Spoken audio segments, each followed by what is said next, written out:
Hi, friends! Welcome to Nature Check's Arda Campaign. Excuse me, the show where you come for the game and stay for the science. This is episode 60. Can you believe it?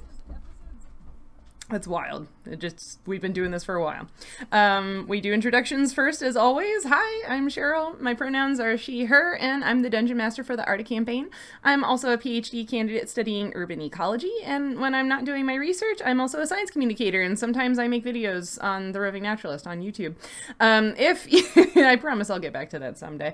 If you like me and Dungeons and Dragons, you can also check out the Treetops and Tarasques event, where you can come on a tour led by Nancy, where we'll be playing D&D in the Ecuadorian cloud forest, which we're excited about. That's like next year, less than a year from now.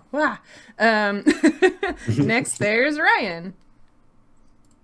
Hi, I'm Ryan. I'm an entomologist / horticulturalist. That means I like things related to insects and plants. I used to work in public horticulture, and now I currently do plant healthcare and integrated pest management in medical cannabis in Pennsylvania. In our game, I play Fletcher the human wizard, and we both use he, him, his pronouns. Speaking of insects, there was an ant on my water glass. Yuck.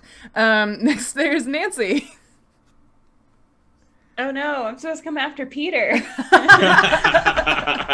Hi everyone, my name is Nancy. I'm an entomologist, which means that I study insects, and I live in Quito, Ecuador, where my main job is being a tour guide. So I'll bring you around all the beautiful jungles of Ecuador and show you the amazing wildlife we have here, mostly the insects. I play a roguish young woman who's an ASMR, and her name is Kay, and her pronouns are she, her. Then there's Peter. I'm Peter.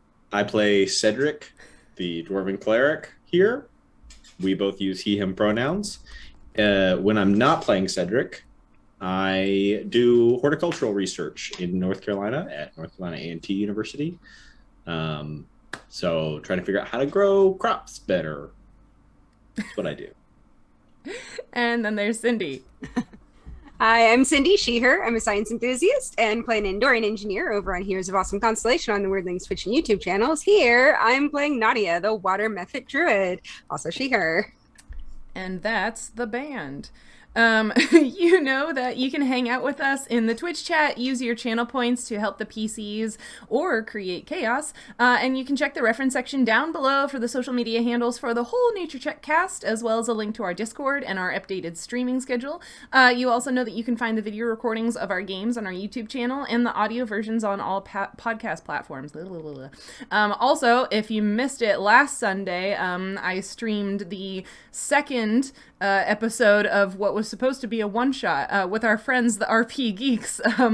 It's full of chaos and really wonderful, but I promise there's a science reason for the story that we're telling. But you should check out both sessions of that, what is now at least a 3-shot, and go give the RP Geeks some love over on their channel, too.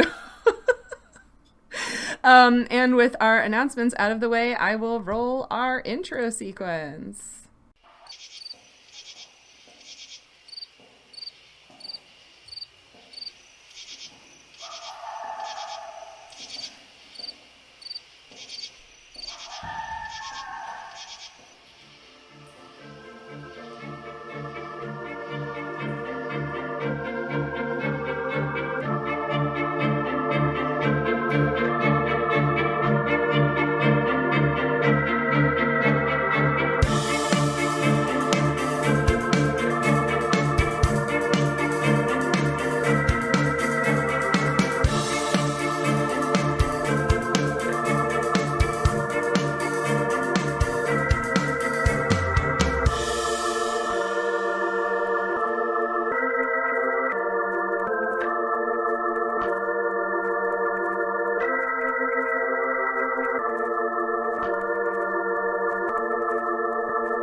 10 minutes. Okay. Is it still going? Nope. I don't know. We're back.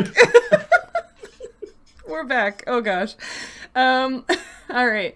So, after noticing a gathering of distraught people in the park where she was working with her animal companion, Arena, Nautia discovered that citizens of New Seychester were suffering from an outbreak of an illness known as dragon's fire. There were multiple victims, adults and children of a few different humanoid species, and their symptoms were very concerning. With the help of some clerics from the Temple District, your group was able to triage and treat the suffering townsfolk, relieving paralysis, stopping seizures, and preventing amputations. You traced the cause of the disease to poisoned flour used to make rolls sold at the local bakery that, out of game, we discussed was contaminated with ergot, a fungal disease that results in toxins in grain products. After all of that, you spent some time doing various individual activities with Fletcher working in his new office at the Academy of Explorers building all day. It is now almost dinner time on Telosum, the 4th day of Pelaran, and the clouds that have been hanging low all day are finally starting to release their rain down on the city. So what would you all like to do now? I like how we had the temple clerics and not our cleric. He was going through some things. Yep. He needed to take some time for himself. Mm-hmm. It's fine. We respect that.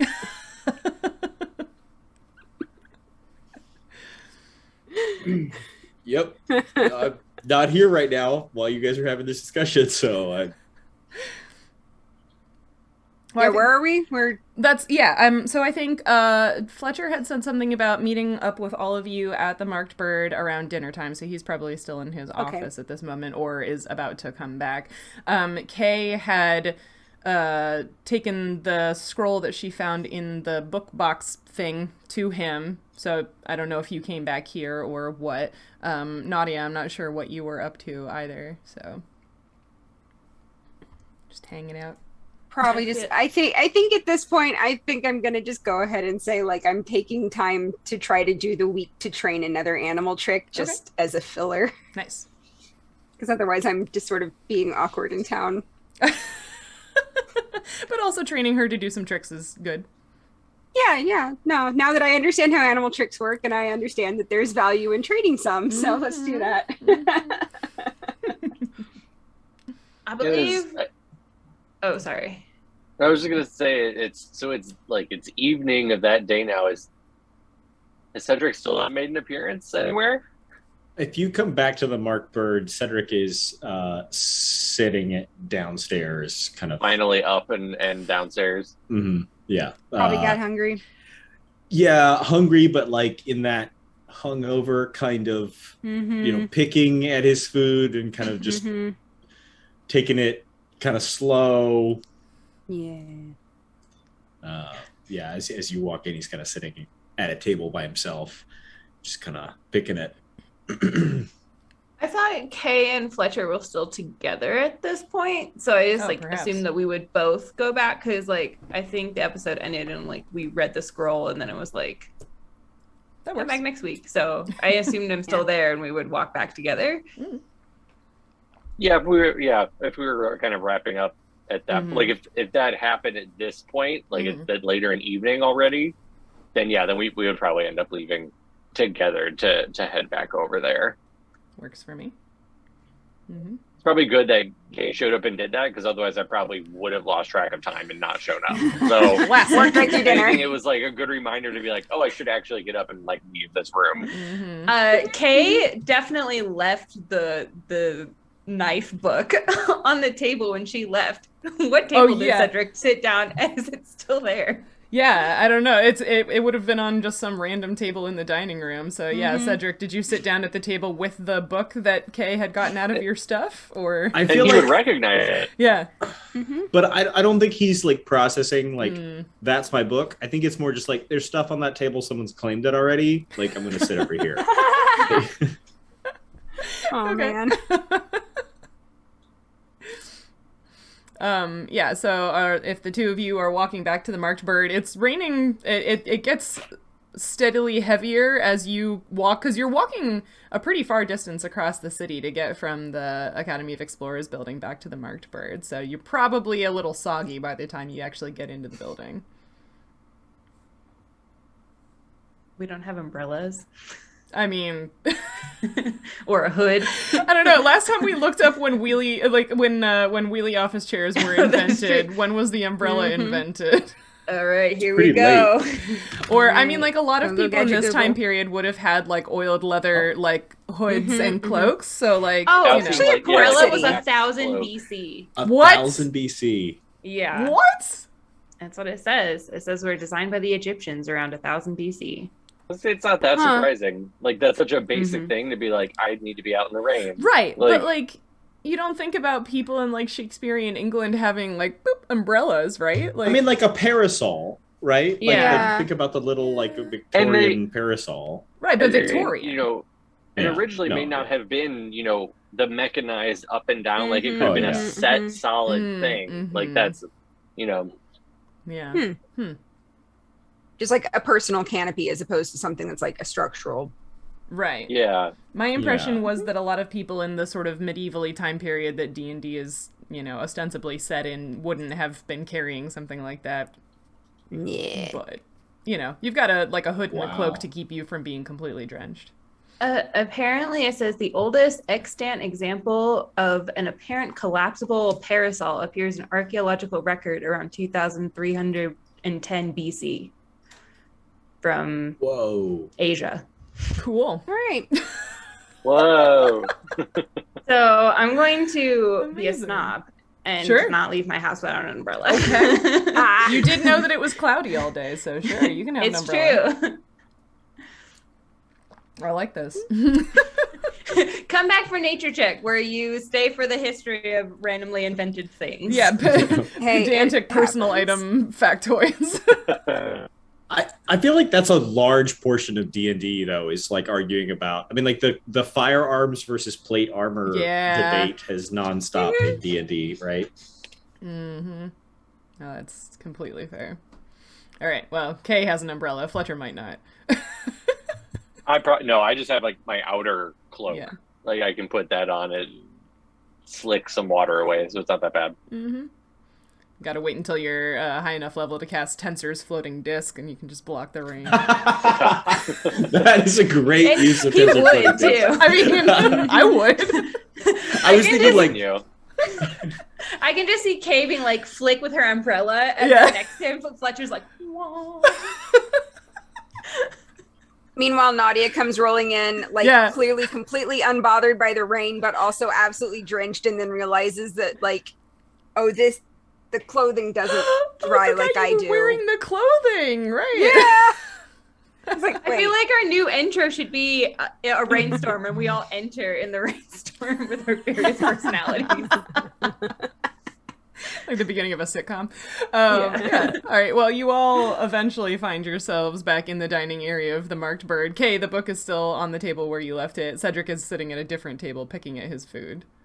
Kay picks up like a fork and pokes the book to make sure it's not going to spring open at her. That's like the first thing she does. She like looks over at Cedric. She pulls one of his utensils that he's not using and then pokes her book with it. Okay. It doesn't do anything when you poke it. She like slides it around the table a decent amount to see if like Nope. You disabled the trap. It's good for now. She's she like picks it up and flops it staring down. at you confused. It has knives in it. It's not actually a book. And she just like picks it up and walks over with it. You trying to put more knives in it by poking it with my knife? No, I was trying to make sure because like they just went, and so I'm like trying to make sure. Like I don't know how long it was gonna like stay. Not like I probably shouldn't have left it on the table knowing that it was like a weapon, but I Wait. got excited and forgot. Sorry, so it was like trapped? Yeah, it was trapped, and it's not actually a book.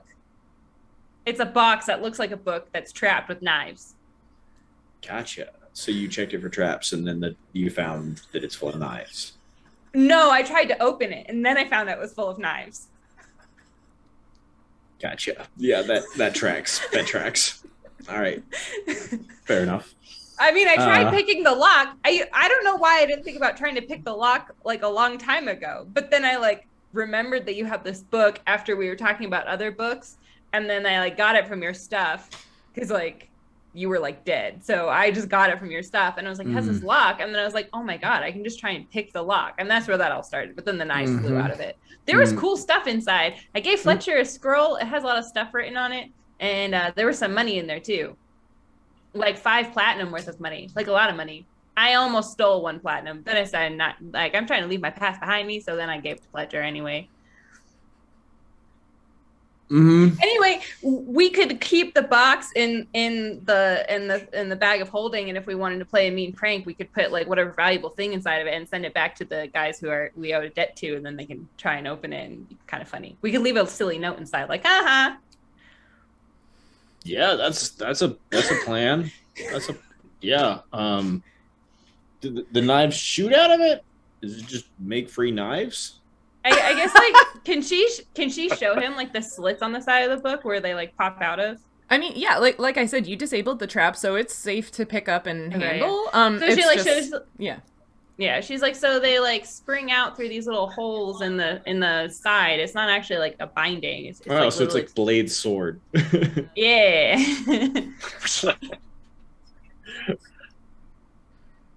I didn't hurt myself. I know everyone asked, but I didn't. Oh yeah, I didn't. I mean, you look fine, so I just figured you. I think we assumed we would have heard about it if you did. Yeah. Well. Yeah. Thanks for asking. Everything's fine, except for Cedric. Cedric, you seem like you're struggling a little bit. Yeah, I just. Are you gonna eat that? She points at something on his plate that seems untouched. No, go for it. Go for it. Yeah. He's like, yeah, just a little under the weather. Yeah. Yep. The weather. Yep. Cool. So you got the book undone. What are you guys been up to? Other than... Sorry.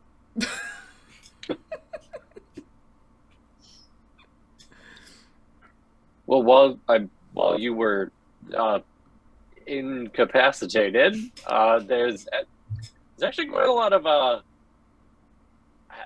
happened in town, and I think that's when I'll then like fill him in on that whole day and night of doing all of that with the poisoning and figuring all that out. Be like, but you know, we know we had some good clerics from the temple were able to really handle it in the end. Which temple did you guys go to? Oh, they were already there. They were like collective temple people. Oh. So just a bunch of different people. Mm-hmm. Well, Pops donated some potions too, or maybe was coerced, or maybe blackmailed. We're not really sure, but yeah, that was weird. He cooperated. Yeah, well, because like it was weird because like when we were in there talking to him the other day, he was like, "Hey, y'all should come by at night," because like it sounded like they did something fun, and so I figured they'd be there. And then when I went, like it was all closed up. So I don't know what that was all about. Maybe you told you to to come by at night. Yeah. Like before we left, he was like, "You guys seem fun. You should come by at night sometime." Wait, was I there when he said that? I don't remember that. Yeah, well, no, because he just said it to me. Yeah, it was Fluvis that said it to you. Oh yeah, I guess it was Fluvis. Yeah. It was the other method. But still, because it made it sound like there was like an open invitation. So I figured like, oh, hey, that means they're probably still up. And then like maybe we can ask them for potions. But then like I went by and like it was dark and the knob, like they'd taken the knob off the door. Which like if anything says like don't come in, I think that's like, you know. Yep, that tracks. I don't know. But then like Salty was able to go and she came back with some potions, but she looked really annoyed. So clearly they were in there. That's really odd. Yeah, I guess they were there, but I don't know. Like, do you know Kate? Like, do you know anything that I don't know. I don't understand cities. Like, we don't really have much dealings with him outside of business hours normally. I mean, we don't really have much dealings with any of the shops outside business hours. We could go back after dinner tonight. Yeah, I mean, Yes. maybe they were dealing with this outbreak or whatever. Maybe that's why they weren't there. I don't think so. Because like I went by, I guess earlier today, but they were just like, I didn't say any. I don't know. It was very awkward. I don't really know how to. This whole place is so confusing. Fair enough.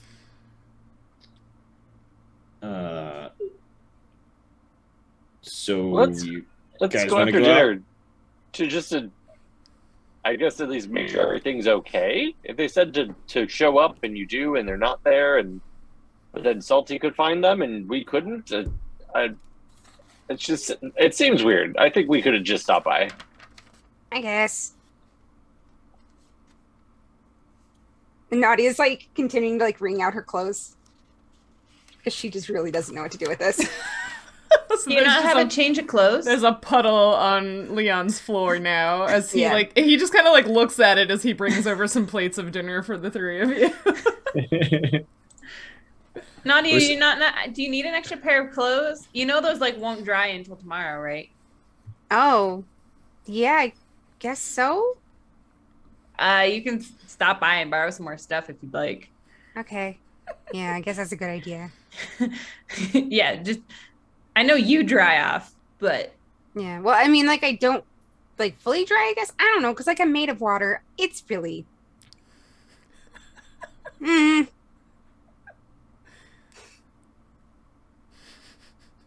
You're made of water? Sort of.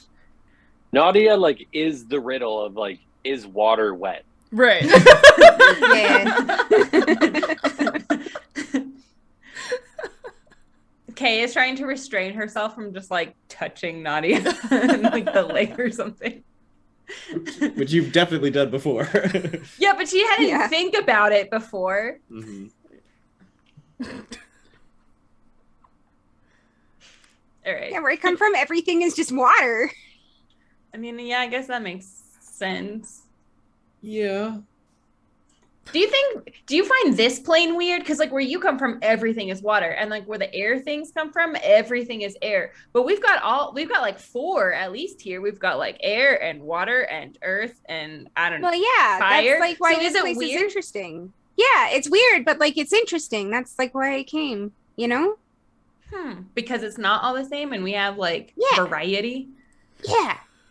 Huh. I wonder if it's like More fun. seasons. I wonder how I feel if I went to a plane that only existed in like just water. Would I miss the other things? Would I? She like Probably miss Would air Nancy a lot. miss winter? The answer is no. No. Not whatsoever. You don't move to the tropics if you like winter. Right. Hey, excuse me. There's like snow on the mountains. I can see snow sometimes from my house. It's just where it belongs, far away from me and in the distance. It's in a contained space that you can go visit it's like if you if I'm want, like- and then you come back and it's like Okay. same temperatures again. Exactly. It's very predictable. You go to the weather instead of the weather just doing whatever it wants on you.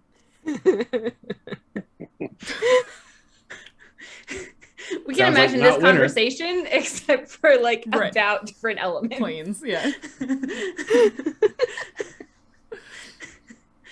But like, what if you want to step off on dry land? Is there just like not any to step off onto? Like, would you get tired of being wet? No, not on that plane, but I mean, you just like exist in water, you know? I mean, it's kind of like, do you ever get tired of being in the air here? Whoa. Are we just in the air all the time? I mean, only part of us is in the air. The other part, like our feet are on the ground. There's at least variety between the top half and the bottom half. Especially if it's you not, go like, swimming. There's in the even more ground. variety. Anyway, I don't know. And what about It's the just rain? different. It's air and wet at the same time. Yeah. But like there's still air. Yeah, I guess so. I imagine this conversation is happening while we like finish dinner and go to Pops. Yeah. Cedric is sitting there just nursing this headache. Yeah. Like, why of am all here. the days are we I'm talking present. about? Amazing. Orders of magnitude too sober for this conversation.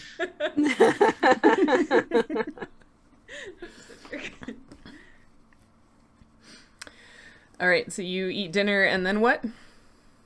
I think Fletcher wants to go to Pops, no? To see if the door handle still exists. If everybody wants to go, it seems very weird that.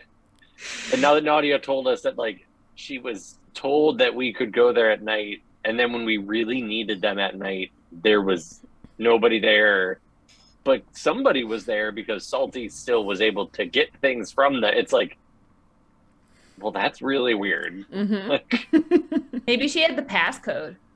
Maybe they have a secret knock.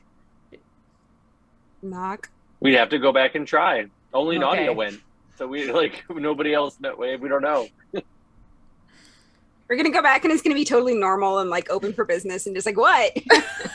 You're like, Nadia, did you think that the wall was the door? Is that why there was no doorknob? Did I? Did you forget what doors are? Doors are so weird. I know, there are no doors in the jungle. I've lived in the jungle for 100 years. Doors. So you cross the market district. It is raining pretty heavily now, and yeah, the sun is down. So it's kind of dark and gloomy and rainy. And you head over to Bubble and Fizz. And the door indeed does not have a doorknob on it. Yeah, see? Can I- What does it I mean? think I'll just walk up and knock. Okay, you knock on the door. It is the dun dun dun dun bam bam, Okay. and then proceeds to pound on the door more. Oh god. I feel like I knock and there's nothing, and then Kay runs up and it's just like doing the like little kid thing, just like banging on the door. Very anime So- moment. Mm-hmm. So they're standing like 30 feet from the door, Yeah. just like watching. I don't Watching have or the energy for suffering? this. Yeah, both. I don't know. It looks like we're gonna have to visit during the day. Is Are it? you sure? Can I examine where the doorknob used to be Mhm. to see like is there still like a faceplate like where like the doorknob would be in the lock and everything, or is that gone too and it's a solid piece of wood? It appears to just be a solid door. So nothing on any part of it that like. Nope. Do a search check for me.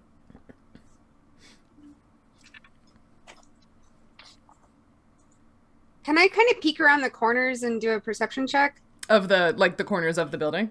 Yeah. Yeah. Go for it. 20. 20. Okay, yeah. So Fletcher, you take a good look at the door, and yeah, there's no handle or plate or lock. Also, you don't see evidence of hinges. You don't know if there were exterior hinges before, because you didn't examine the door before, but you don't see any right now. Nautia, your perception check? 11. 11. You don't see or hear anything out of the ordinary. It's rainy, It's a building. so there's not a ton of people out, but there are, some people who walk around the city in the evening, because people do things, but you don't notice anything super noteworthy. I'd like to cast Detect Magic focused on the door. Okay.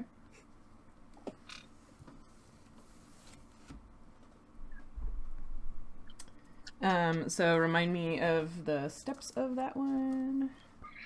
Well, I mean, in combat, it's written for rounds, which is seconds. So, Right, yeah. presence, absence of magical auras.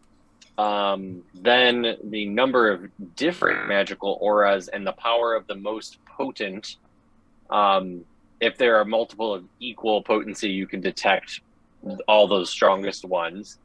And then the third is strength and location of each aura. If in line of sight, you can make a spellcraft skill check to determine the school of magic. Okay. So you get, let's see here. What am I doing here? Da, da, da, da, da, da, da,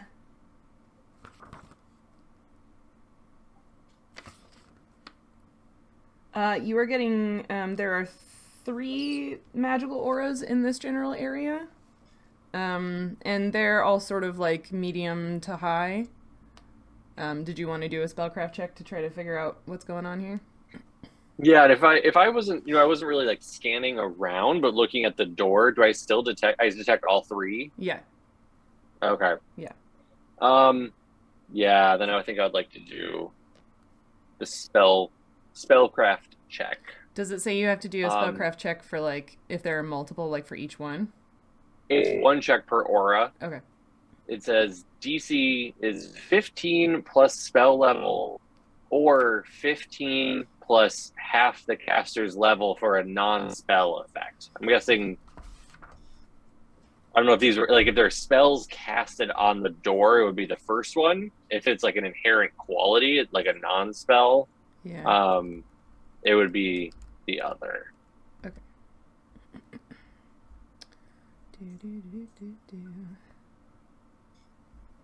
All right. So spellcraft check. The first one is a 23. Okay. So you get abjuration.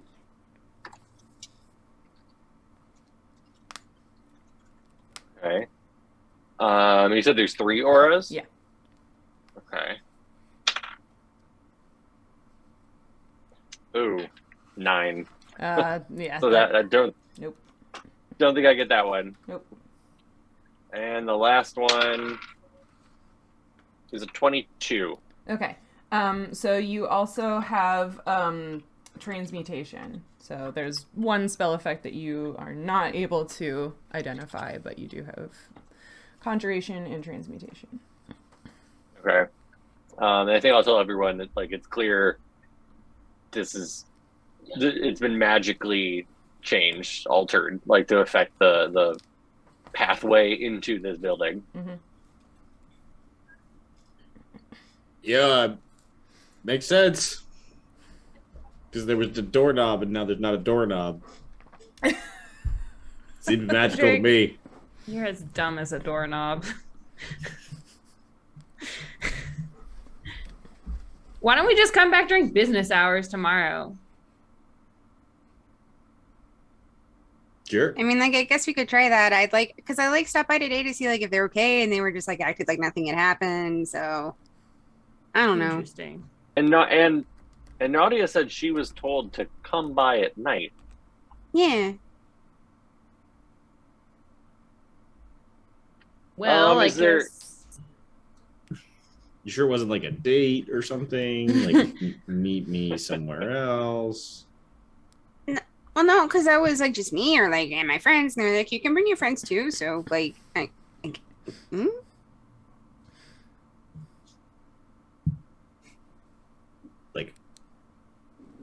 like a party. I guess that's sort of what I thought because it seemed like I don't know. Is the door? Is there any? Can we find any other way to interact with what is there now? Like, is it like a little away from the building so you can like push it from the side, or can you push on it like into the building as if it like may like go like move in some other way that we wouldn't expect? Yeah. So Fletcher, you did a search check before, and I'll sort of let that stand now. So as you're like sort of thinking about it more, and you had cast detect magic, some combination of you scrutinizing the door and that magic that you cast upon it, you see there's like a very tiny glyph glowing in the middle of the door, ever so faintly.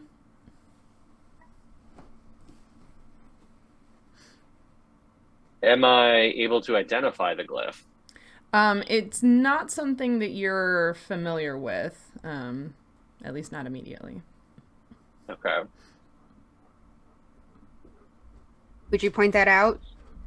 Yeah, I think I like you see me like stop and like kind of bend down and get like real close to the door trying to like look at it,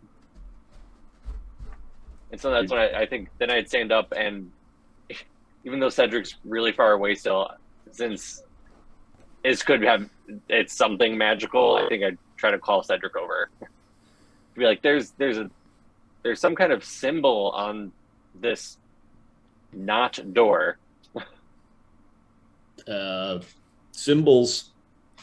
I did several units on it, I guess, back in seminary. So yeah, I know symbols. Can I take a look at it? Is it something I would recognize? Yeah, I feel like Nautia and Cedric both like peer at it together. Yeah, I don't know if like an Arcana check or if it's actually something incredibly arcane, then like that we wouldn't know that's also possible. And yeah, anybody who has it can do an Arcana check. I'd have Arcana. I got a 13. I also got a 13. Okay. So yeah, it's like pretty obviously a magical glyph. It's not one that either of you are immediately familiar with, but Fletcher, having identified that there's abjuration magic going on here, like there are elements of this glyph that like make sense with abjuration, but you're not sure like exactly what this is supposed to be. What's abjuration magic? It's like when you're really, really into something and you just you really adore it. Uh-huh. Because we're looking at a door. Mm-hmm. Yeah. Uh-huh. Yeah. I actually don't know. It's like fireballs and shit. Okay. Does the wizard want to give a better explanation than fireballs and shit? I mean, we can say Fletcher explains it, but like I don't know. Okay. I'm not familiar enough with like D&D lore. So as much as I know is that it's like a lot of it is elemental and sort of like creation, like sort of yeah, magic. abjuration Like, is some of that stuff, and also like protection type stuff. yeah, because like my shield spell is Mhm. abjuration, Yeah. and some of the like strong some of the strong like damaging spells are abjuration, but definitely not all of them. So it's like Yeah. So yeah, it has to do with the subtleties of like what is the source of the magic that you're using. Yeah, I like so like for a lot of people, if you like said you sensed abjuration magic on a door, they might all like step back because they're like sure it's trapped. But yeah, abjuration is protection type spells. So like there's some sort of protective something going on here.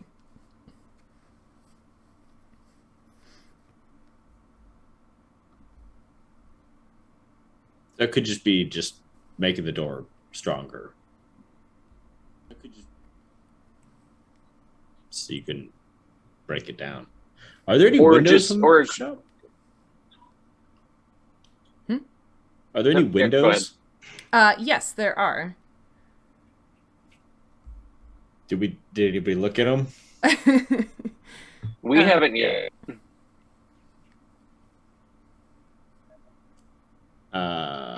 Yeah, I can go take a look in one of them.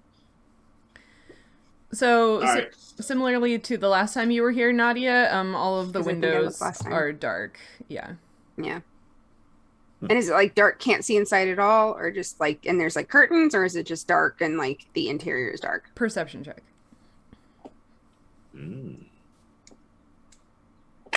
If you're doing like one of these, like 14? You can't see anything through the window, but you're not sure exactly why. Yeah. Like, yeah. So like even with with dark vision, she still can't see anything through a window. Right. As if like even though she could see in the dark, it's like it's not just dark inside. Like she can't see into there. Right. Either, it could be a curtain or some other kind of, blanking. They could have had black paint put on the inside of them. It could be magical darkness. Like there's some sort of you can't see into the interior. All right. If I walk around toward the back on one side, is there a back entrance visible? No, I think you had tried that last time too. There's no back entrance. Does anything happen if I interact with the symbol on the door? If I'm actually touching where it's present, or if you try touching it, you don't notice anything. There's no okay. Hey, aren't you an experienced, criminal? Yeah, but I have no reason to break into Pops's place. We could literally just go tomorrow and ask him what's up. I'm not going to answer that question. And she turns around and storms off. Woo! She goes home. Oh boy. You go home? You go home? I go Oh, okay. It's okay storming off in the background into the rain. I love being 17. It's so fun. It's great. Can I lean down to the glyph as if it's an intercom and just try just say something can we come in? I don't know, because it could be something that you have to speak into. If I'm not familiar with the magic, I know the magic could be doing a lot of different things. Yeah. So you say, "Can we come into the glyph?" You say that, and you wait a moment, and nothing seems to change. Because I don't have dispel or something that kind of canceling type stuff is high magic to erase other magical effects. Yeah. So Fletcher, you're you're thinking about this glyph and talking into it, and somebody had said something about passwords earlier. Give me an intelligence check to try to remember something.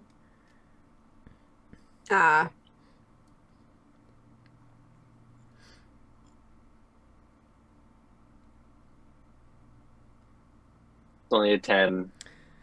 Okay. And what's your wisdom score? Wisdom is 13.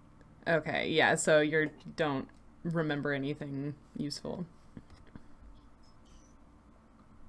Well, I'm 100% wet now. 100%. Yep. Pretty sure. You watched Kay storm off with her umbrella. Yeah. Yeah.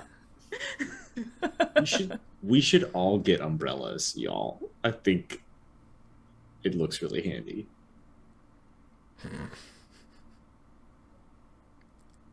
It feels very Studio Ghibli to think about you all on your adventures in Arda, walking in a line through the grasslands in the rain with your umbrellas. I bring an umbrella on my tours when the rain I know. comes in. I'm just picturing, umbrellas in the forest when It's you're a trying to legitimate pick your way through. strategy. I mean, she showed me leaves that were big enough that you could just pick the leaf off the plant and use it as an umbrella. True story. I'm just also thinking back to all the Girl Scout camps of don't you dare bring an umbrella. You need your hands free.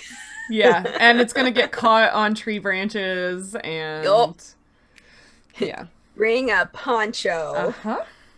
Mm-hmm. And a good one. Yes. No umbrellas, no flashlights, because you want your hands free. I feel like if I had to go into a fight with one or the other, I would pick umbrella over poncho. I feel like poncho is very restrictive for trying to do any kind of movements, whereas umbrella, you could just toss it at somebody and then you're good to go. Oh, I don't wear ponchos. I wear a raincoat, so I still have my full movement. Mm-hmm. I don't like ponchos. Yeah. I don't carry my flashlight in my hand anymore after a 4-inch tarantula hawk got stuck in my hair because it flew straight at the headlamp on my head and got stuck here and buzzed angrily. So after that, no more 4-inch flying, stinging insects that have the second worst insect sting are going to be stuck in my hair because of a damn headlamp. Valid. I'll take my chances with a flashlight. Valid. That's terrifying. Changes you. I mean, Yeah. Yeah. Knowing what they say about tarantula hawk stings, I am terrified just thinking about that. I didn't get stung though. It buzzed angrily and freed itself and then flew away. So that was awesome. 10 out of 10, very docile, but yeah, terrifying. 10 out of 10. Yeah, I had a cicada killer get stuck in my hair, and they're just big. oh, good. Not particularly, yeah. And that was terrifying. And I was like, I know it's not gonna sting me, but I'm still terrified. It's just so big. Yeah, so big, scary looking, angry. Anyways, So you're 100% wet. yes. Mm-hmm. Yeah, and I'm out of things I can do. I have no other spells I can like. He's dripping with good looks. I appreciate this. You're not here right now.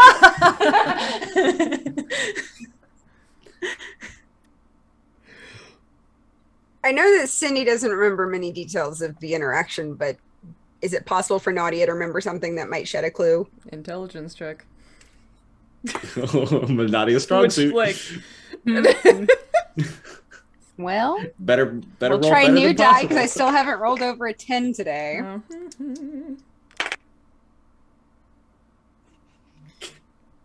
Tell me it was a nat 20. Which means it's A negative. -1. You just forgot more stuff. I'm You were like, trying wait, to why are we remember. here again? Why are we here? Yeah, she was suddenly I'm like, trying where? to am I?" remember and something hurts. You She get a hurt herself nosebleed? in her confusion. Claudia doesn't build synapses in her brain as she tries to do things. She breaks them. Yeah. Yeah. Well, so the only thing you remember from the interaction is how, like, weird and confused and embarrassed you felt when you heard Fluvis face slap. Like, face palm. But, like, you don't remember anything else. Yeah. No. Cool. Amazing Good job, mystery. team. Yep. Yeah. Well, we might need to get more information from them before trying to come back here again. I guess. And you all made fun of Kay for leaving. I mean, we made fun of you for being a teenage girl. I mean, we've all been there. We all have been teenagers before, so. I like to cry in the rain so no one can see my tears. Aw. She Honestly, said it's her- helping my headache a lot. Cue up Eponine's song from Les Mis. Anyway.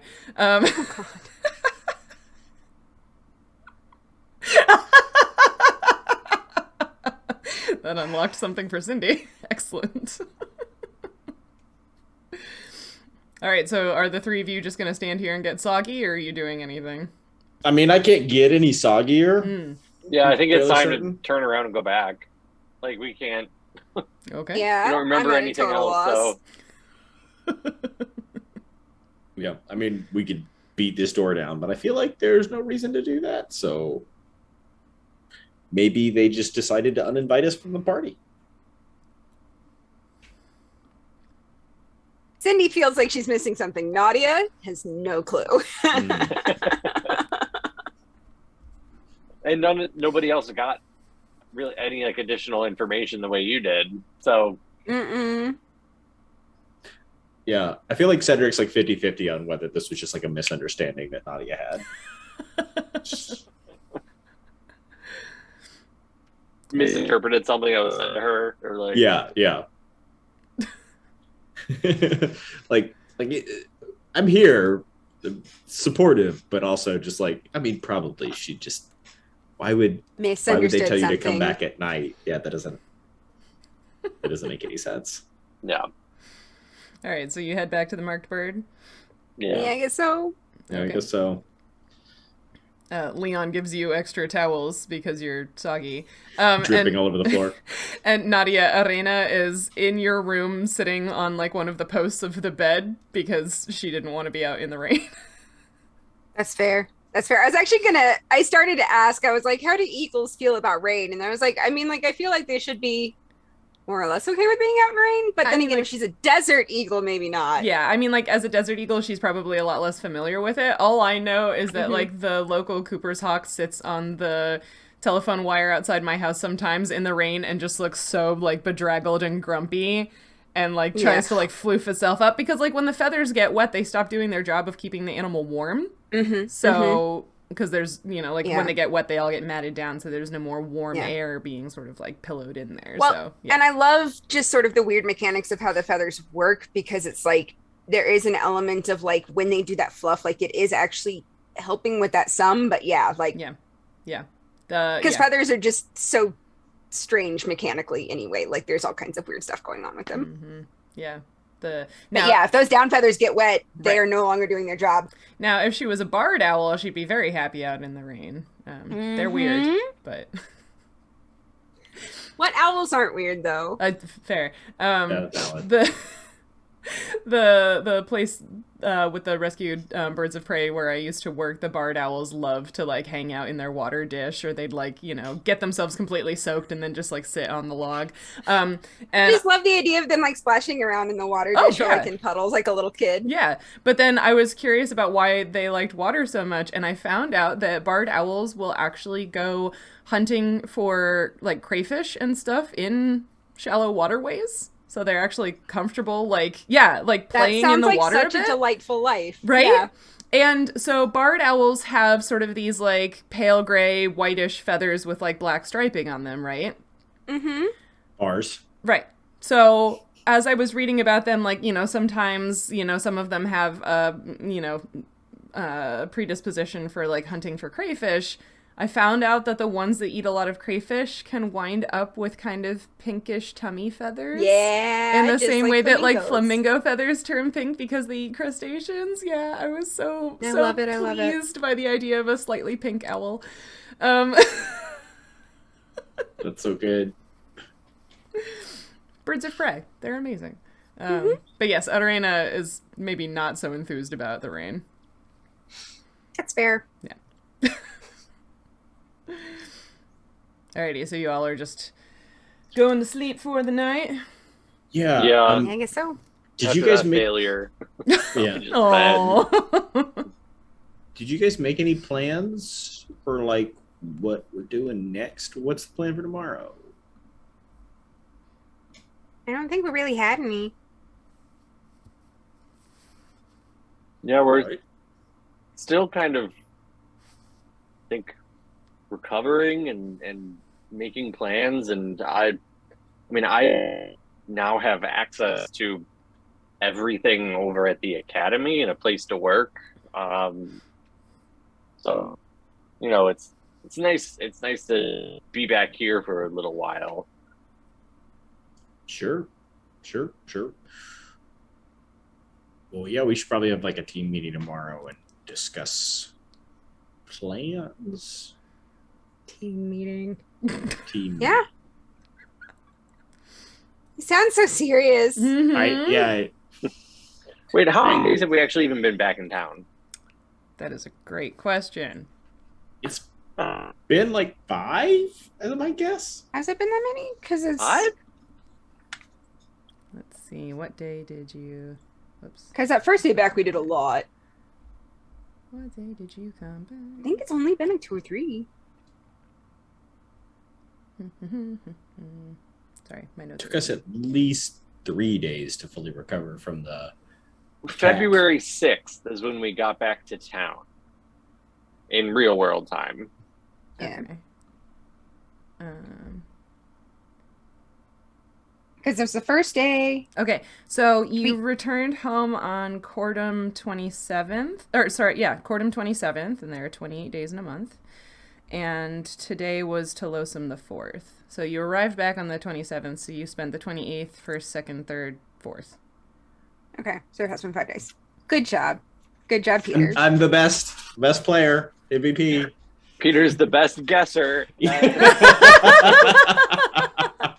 don't know how much time we spent last time. Amazing.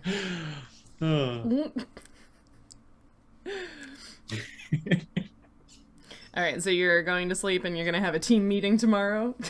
I guess so. I guess. I mean, I just don't know what else we're gonna do. I mean, Kay went home, so she has no idea. It's true. We'll She'll figure that she'll out turn tomorrow. up. She'll turn up. Eventually. She just needs some time to cool off. You know how she is. All right, so next morning, who's doing what? When, where, why, how? I guess what does Kay do that morning? Yeah, I'm guessing Kay's gonna have like breakfast with her family. Mm-hmm. Okay. And I think when we have breakfast and Kay doesn't show up, Fletcher's just like, well, I guess that team meeting isn't this morning, so I'm gonna get going. And I go back to my office in the academy to keep working. Are you doing anything specific or just more of the same, like you said last time? Yeah, I think I'm still recording. But I think while I'm, like using the resources there and taking books from the library and, like taking a lot of varied literature and general literature to be as if like I'm supplementing this like report that we're making, and because I'm taking stacks of like all those general things within that, I'm also kind of hiding the few copies of like more advanced things I find that they have in their library about like more arcane things related to planes and even things that are like, sometimes like in magical writings, there are people who write, entire texts that people dismiss as like complete like lunacy, like rantings on paper. But when you read them after learning some new bit of knowledge, it actually makes sense. I'm like hiding those kinds of things in these stacks because I'm trying to look more and more into this connection between the gods, the planes, what happened to Nautia, what's happening with Kay, the pop bugs, like that you can all of a sudden we're like, oh, we can't access thing anymore. And it's like they can create this sudden connection to another plane out of nowhere when we thought everything was closed. And like, so like, you can imagine I'm like trying to hide that because I don't want somebody from the academy to learn what I have learned that I'm trying to like look into. Mm-hmm. But at the same time, then I go in my office and I'm like, there's like a chalkboard, but I can flip it over, and the other side is one of those like crazed maps with string and like connecting like all of these like random things that I'm putting together that still don't make like any sense. Nice. So I'm like doing both of those things so that if there's like a knock on my door, I can just like hit the board behind me to go to the normal side to just like try like going down that secret path, that secret line of like research that I'm pursuing that I think is becoming more and more of a personal thing for Fletcher than just academic, that I'm like, yeah, this is really interesting, but it also has like actual meaning to these people in my life and like doing these things. And so I'm like, I don't want other people suddenly getting involved in this and doing things that could like make things worse, that could think that someone could think that like Kay's a specimen to collect, like some of the awful things that I've like learned about magical academics in the past doing to other people or other creatures for the sake of what they think is like just like expansion of knowledge. And I'm like, I can't let that happen with this. So it's like very secretive, like hiding books in stacks and making copies of things, things that I like using my like if like there's one like a weird diagram in a book and I'm like, well, I can't rip a page out of a book. I use my spell to make an exact photo copy of it. Yeah. As if I have like a Xerox machine. I can have a copy of it for myself. So I'm like, that's that's why I'm like, I want to like run back there and work. Yeah. So it's pretty easy for you to be sneaky like that because they don't have a ton on the plains. So Yeah. you would be pretty familiar with this because like you spent a lot of time in Dormont and you grew up in Tenebria. So the Academy of Explorers started out as like a gentleman's supper club kind of thing. And so it didn't really become like a really wide-ranging operation like it is now until like a decade or two ago. Like kind of, you know, as things with the lost were kind of like cooling off and Queen Matilda came to power. She's a patron of the arts and sciences, and she sort of recognized the opportunity in all of these science-minded individuals and sort of sponsored the club. So now it's more than just a place where some randos hang out and talk about science, right? So yeah, they don't have a ton on the plains. Most of the stuff that they have is about like the other continents of the planet. But there is a little bit of reference material towards what you're describing. Yeah, I can tell I'm like already getting at the end of what is useful out of what they have, because it's like it's not the university, like right. it's the Academy of Explorers. So I'm like, yeah, it's already starting to run out of lines of evidence from what they have. Yeah. I know you had also mentioned something at one point. I don't know if this is still on your to-do list, but you had said you wanted to look for like accounts of what the other people that you met may have been doing here. I don't know if that was still on your list or not, but. Oh, the other Academy of Explorer. Yeah, Benedict and people. Rex, the guys that you met. Well, yeah, that you met at the party, and then they sort of friendly accosted you when you came into the building after you returned. Yeah. Yeah, I guess that there were. I would assume that like as part of that, there would probably be like the copies of people's reports, like of what the Academy is doing. Yeah. So I think, I would, at least, when I like come out of my office, I would think, unless somebody gets me, I'm probably eating lunch there. So I probably like leave my office, lock the door behind me so no one can go in. And that's probably when I like pick up other reports to look at like what have people been doing on this continent as they've been coming over to Arda as like as an outsider. And I think that's when I'd probably be like reading through the other reports that have been made so far. Okay. So there's only really one that you were able to find a copy of. It is written by Rex Henderson, which you remember that that's the very quiet friend of Benedict, the person who's always sort of like just behind him, but you've never actually heard the man speak. But this report is written in a very sort of like proper or formal report structure. And there's a few sketches of like topography and plants, and even one sketch of an Abyxian warrior. Not a sketch of someone you recognize, but there is a sketch of an Abyxian warrior with like, their outfit and their weapons, and it, shows some detail of like the bleached markings on their fur. So his report, some of the like more salient points that you might be interested in. So they did, apparently the two of them did meet an Abyxian scouting party while they were out wandering around in the grasslands, of 3 individuals, 2 males and a female.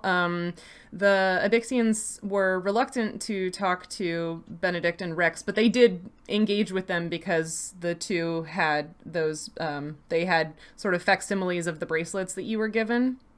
That indicate that they're friends of the Abyxians. So the scouting party did talk to them, but they were still like, you're strangers that we don't know. So they didn't give them a ton of information.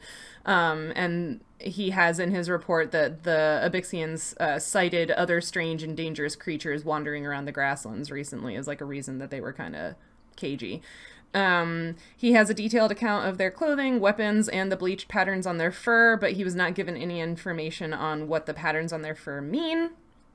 And he also writes that at one point later on, the two of them saw what they assumed was an Abyxian camp in the distance, but given their sort of, neutral experience with the scouts, they decided not to approach the camp given the obvious numerical disadvantage in case something were to go awry. So they didn't do a ton of interacting with Abyxian, so a lot of his notes are on like plants and topography and sort of like helping with this whole idea of mapping.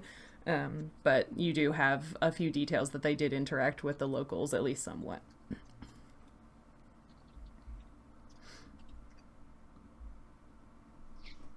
Okay. That's good that it doesn't note anything horrific quite yet. They've done anything terrible. I mean, other than copy our armbands. Yeah. I'm glad that didn't really work well for them. Like, Yeah.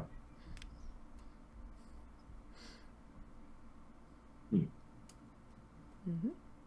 well, that's probably it for me then, Okay. in terms of what I'm up to. While Fletcher is doing that, what are the rest of you up to? I think once Fletcher leaves. All right. Nautia, what do you want to do today? I don't really know. I've just kind of been hanging out with my eagle. But I mean, like, is there anything you want to do?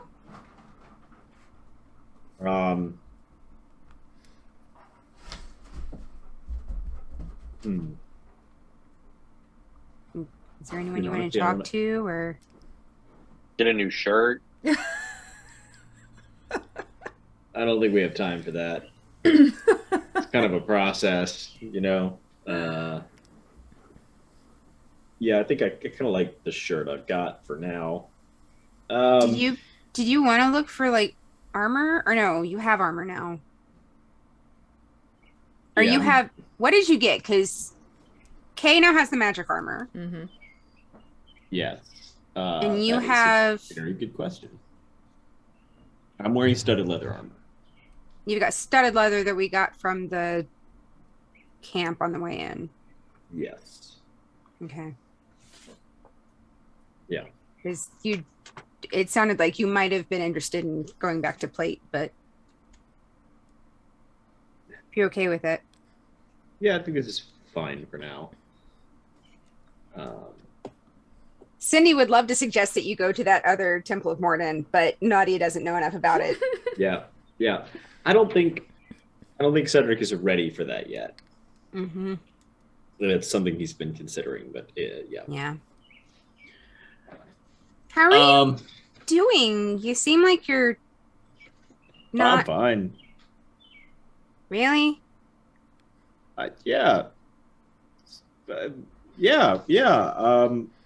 No, I'm 'Cause good. you don't seem like you're not like you normally are. I mean, I know it's been different since, but like also, I don't know. We got back to town and you seemed okay, and then you didn't. Did something happen? Well, all right. Well, you remember when I died? Yeah. Yeah. Yes, I do. I do indeed remember that. All right. Just checking. So some of the experiences that I had along with that, you remember, kind of described them to you. The whole. Mm-hmm. Yeah, the big weird place with the stairs that didn't go anywhere. Yeah, exactly. Yeah.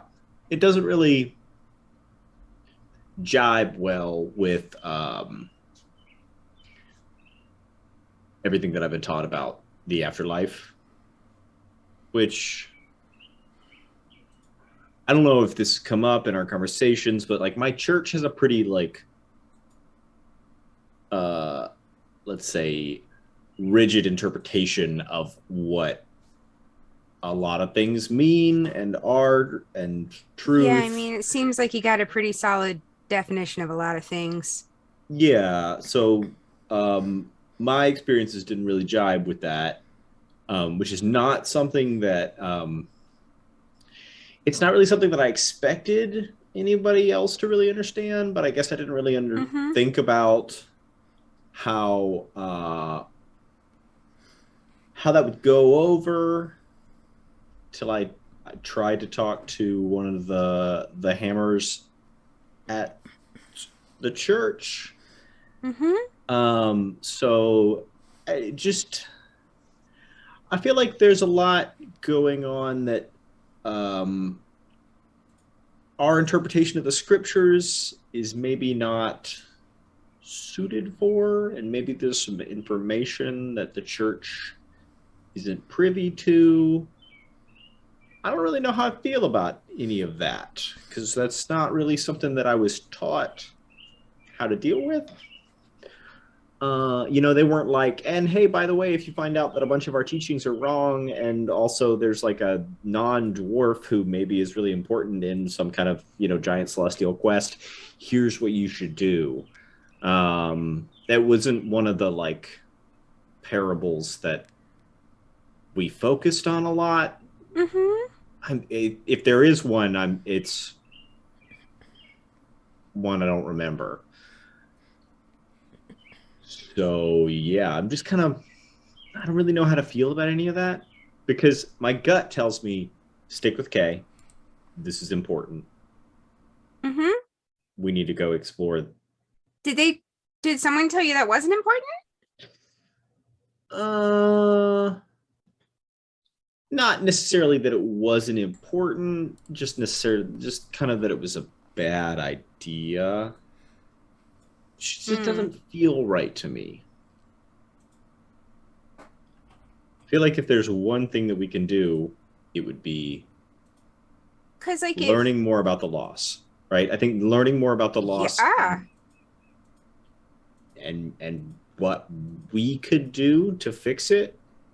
I can't think of anything more important than that, right? Reuniting us with our creators seems like the most important possible thing that we could do, right? And like restoring the bridges to the other planes and all that. But yeah, I mean, it's just because it's a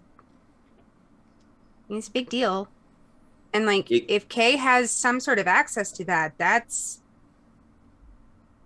right. I mean,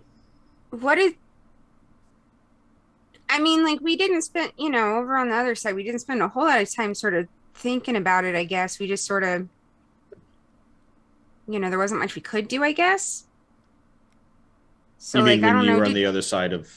Just like over in the forest, like over on the other side of the river. Yeah. Other side of the river. It's just like there's not a whole lot of, not a whole lot of people sort of thinking about that kind of stuff a whole lot.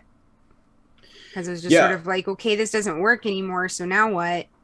I mean, there's a lot of people from other places. See, we had the opposite thing. So we have not a lot of people from other places. Everybody from here. People thinking about it a lot. But even though lots of people were thinking about it, not really knowing much. I mean, like, I've talked to Fletcher about it. They don't fucking know anything. Even the smarty pants of the university, they don't know anything. What about the other churches? Do they have ideas that are different? I mean, obviously they're very different from you guys, because like everyone seems to have, like each of the gods sort of has their own thing, Sure. Yeah. Absolutely. They've all got their own different thing.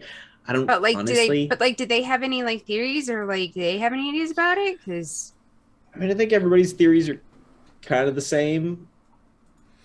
As in they're all just a bunch of guesses. I've never heard of any the other gods like being like, oh, by the way, we're gonna disappear, and it's a thing that we're gonna do on purpose, or yeah. So I feel like, I mean, we've always interpreted it as a test, right? Morden really kind of like loves like challenging us, Okay. It's kind of his thing. There's a theme, sort of like a big puzzle. No, more like a crucible. Like burning out your impurities, forging you, making you better, stronger, tougher. Those kinds of things. Yeah, I guess that could be a thing. Yeah, so that's kind of. But like all the gods aren't like that. Some of them are much more chill. Yeah, I mean, Morden's chill sometimes. You know, like Sometimes. he's a smith. He makes stuff. That's kind of chill, right? It's like a hobby crafter type. Not really. No, I'm just feeling bad because you said he wasn't chill. No, he's super not chill. He's real, like, Like the god of the forge. yeah. I mean, the forge can be kind of meditative, which is kind of like kind of can be chill, right? Like a mental clarity. It's kind of Yeah. like being Beating the chill. shit out of red hot metal is real chill. Yeah, but he's not like That's any Cindy. of those. That is not Nautia. Yeah, but I mean, he's not like any of those, you know, like crunchy granola nature gods or anything, you know, like. Yeah, those ones that lived here. Yeah. Yeah, exactly. He's not like Mhm. the cool, Arda gods.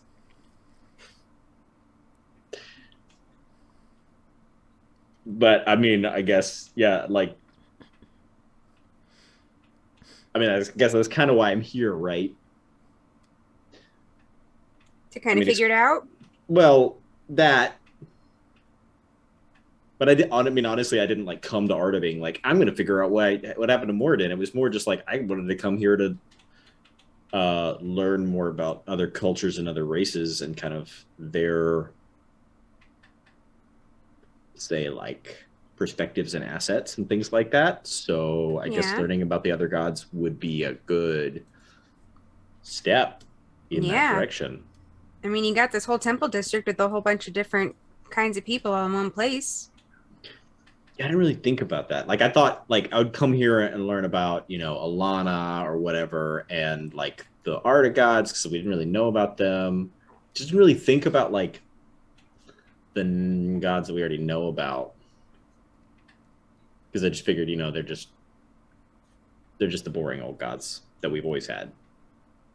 Sheryl, what are the sort of going theories and ideas over with sort of the group I was with? Like what's their view on the lost generally? Just Oh.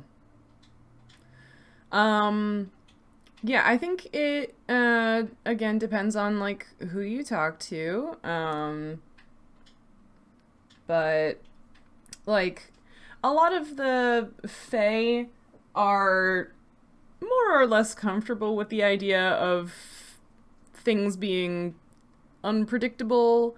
yeah, chaos is kind of their jam. Right. So like a lot of them have kind of taken it in stride, honestly. Yeah. Some people That was sort of where I was thinking. I was Yeah. like, I feel like that group would mostly just be like, yeah, they decided to fuck off for a while. Yeah. I think so the ones who are more location bound. So like the Nixies, the Dryads, the waterfall spirits that I can't remember the name of right now. Like all of those where like they can't really sort of like move too far away from like their, you know, territories as it were. They're a little less chill about all of this, even though they are still Fae creatures, because and like you guys know this from like the storybook that you read too, like Obadiah and Alana like walked here and were like protectors, and so the idea that like that protection isn't as present makes them a little nervous because they're more vulnerable. Okay. But they don't necessarily have a great idea of like where they went and why. Yeah. So it's more like feelings or levels of comfort with this new normal as opposed to like explanations for it. Okay, so basically, like the ones that are more vulnerable are going to be more concerned just because they felt like the gods were protecting them, Right. And then the other ones are, for the most part, just kind of. Yeah. Also, The I'm foster really grim, going by to the way, where the apologize for waterfall using the is. phrase new normal because that just it slipped out, pandemic speak. But, you know. Fair. It's fair. It's relevant, but it's still fair. Yeah. Layers upon layers of reality. Right.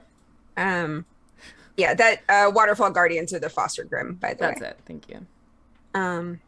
Because I made a document. I mean, there's so many fun Fae creatures. There's so many, and there's no way I will put all of that in my head and then be able to retrieve it later.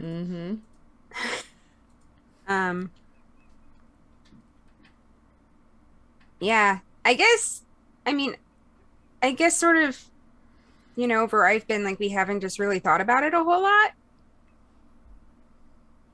Just sort of, like the gods will decide to do what they're going to do, I guess. And maybe they have their reasons, I guess, but I don't know. Okay. That is kind of where we were at, right? Of like, we think it's a test by Moradin. But what I saw after the whole death thing definitely made it seem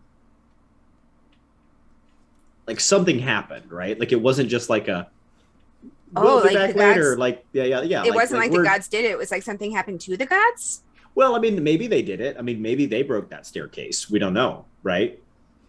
But like, let's say that they didn't break the staircase. Then K would be a way to reach out to them. Or let's say they did break the staircase, then maybe going through this whole process with K is a way of like proving that they should come back or whatever, like that we want them to be here, or like calling them back, right? Maybe this is the test that Moradin has us go through. Yeah. We kind of thought it was just like deal without having Moradin for a while and then maybe he'll come back. But maybe it's like you have to do this challenge where you hang out with a 17-year-old human.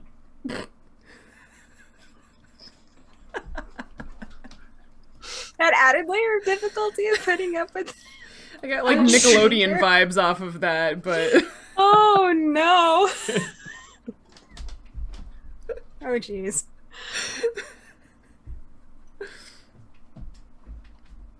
Yeah.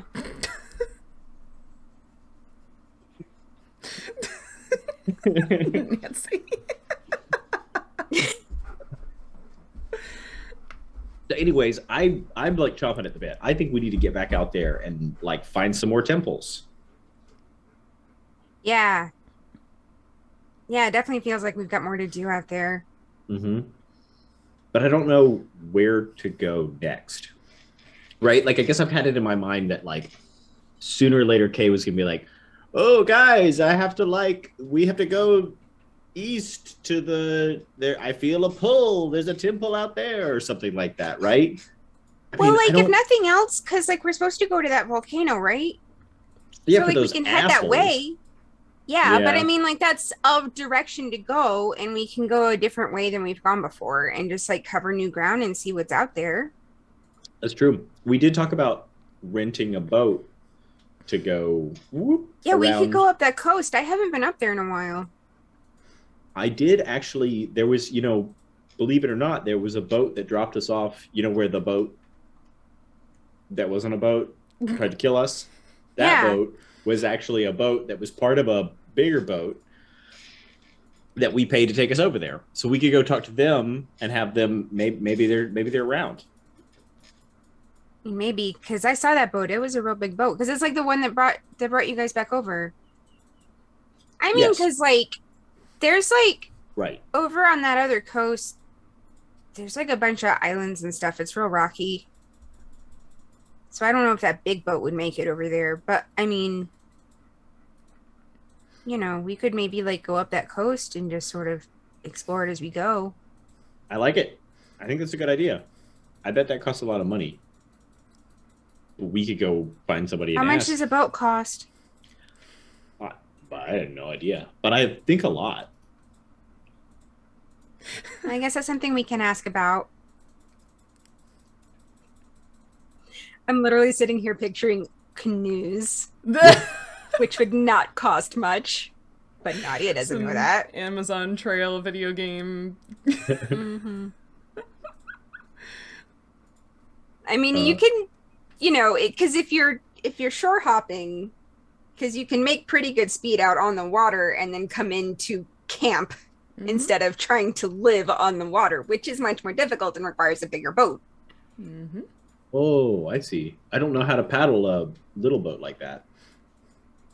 That's not Nautia saying that. That's Cindy saying that. Nautia knows nothing about canoes.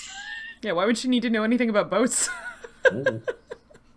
Nautia can swim and fly. She doesn't need boats. I mean, But Cindy knows that there are lots and lots and lots of cultures that have made very successful livings, Sure. island or shore hopping, for millennia. Mm-hmm. Cedric doesn't know that either. Nope. Not a lot of shore hopping happening underground. Not a lot of barrier islands.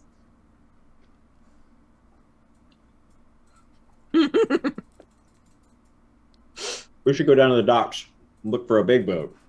Then ask them how much it would take. Mm-hmm. That sounds like a great outing. Yep, let's do that. Right? Mm-hmm. Is it still raining?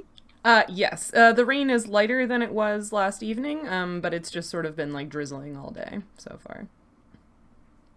I want to at least Would the cloak that I got from, what was the camp that we stopped at? Was it goblins or was it gnomes? Yeah, you stopped at a Goblins. goblin camp. Yeah. I just remembered it started with a G and then just couldn't remember which one. The wrap you got from the scorpion folk, the Elakarabi, but Well, because I got the wrap from them, but then I also picked up a cloak from the Oh, goblins. did you? Okay, and I'm so wondering from if the either of goblins, those would be remotely water resistant, because Yeah. I'm assuming the wrap would not be. no, but the thing from the goblins, like I said, a lot Okay. of peoples of this time period, Yeah. or of this aesthetic, I Speaking guess, of raincoats, yeah. right, would have oiled leather, Yeah. hooded cloaks or something like that. Yeah. Cool. Mm-hmm. Then yeah. So is it just Okay. canonical that Kay invented the first umbrella? I'll take it. Everyone I like else it. is wearing cloaks and she's running around with this thing over her head. Maybe. Yeah. I feel like it's something that she and Azzy. oh, dang, I forgot his Azzy came up with. It was like basically Like you had a stuff out of a raincoat that didn't dumpster. fit. Yeah. They're, Yeah. like, stuck together. You found a raincoat in a dumpster. It did not fit either of you, or you only had the one, and then one of you was like, "What if we put it on a stick?" So it kind of looks a little like a scarecrow. What if So that way put we it could on the share it. We didn't want Yeah. one of us to get wet. I love that. That is, yeah, that can be canon. I love it. It's adorable. File a patent. Because like We've you been, tried like, running slowly- around with like both of you under it, and it was a little bit like one of those horse costumes. We've been slowly making improvements to it. Like Sure. we've cut the Yeah. fabric in like a round Mhm. shape now. It can now like extend. We're like working on making like a smaller compact version, but the last one exploded. You tried to spring load it, and it's I've had umbrellas do that. it's exciting. We had a Well, real like, good as he came windstorm back- roll through downtown one time, and that was the trash cans were all full of busted There you umbrellas. go, It was yep. like that Mary Poppins scene.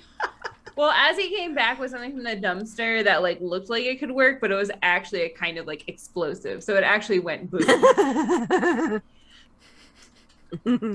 The umbrella thing, when it's like compacted, it actually like rockets really far before it opens and kind of floats down. So, could be useful for the future. Like a parachute. We took notes.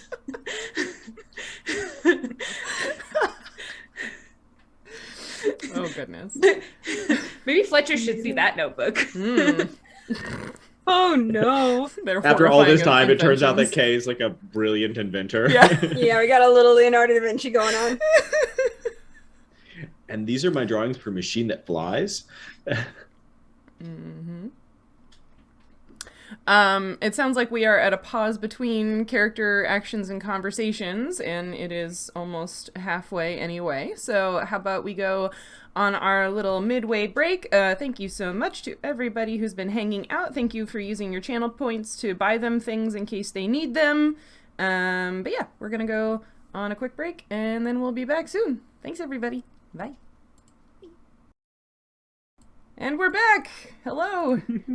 Sorry, that took us a hot minute. I was waiting for a time where everybody was sitting down at the same time, but I had time to enjoy my cake. We're back! So yeah, Nautia and Cedric were having a heart-to-heart. Fletcher is working in his office at the Academy of Explorers. Kay, are you just like running errands for your parents' store today?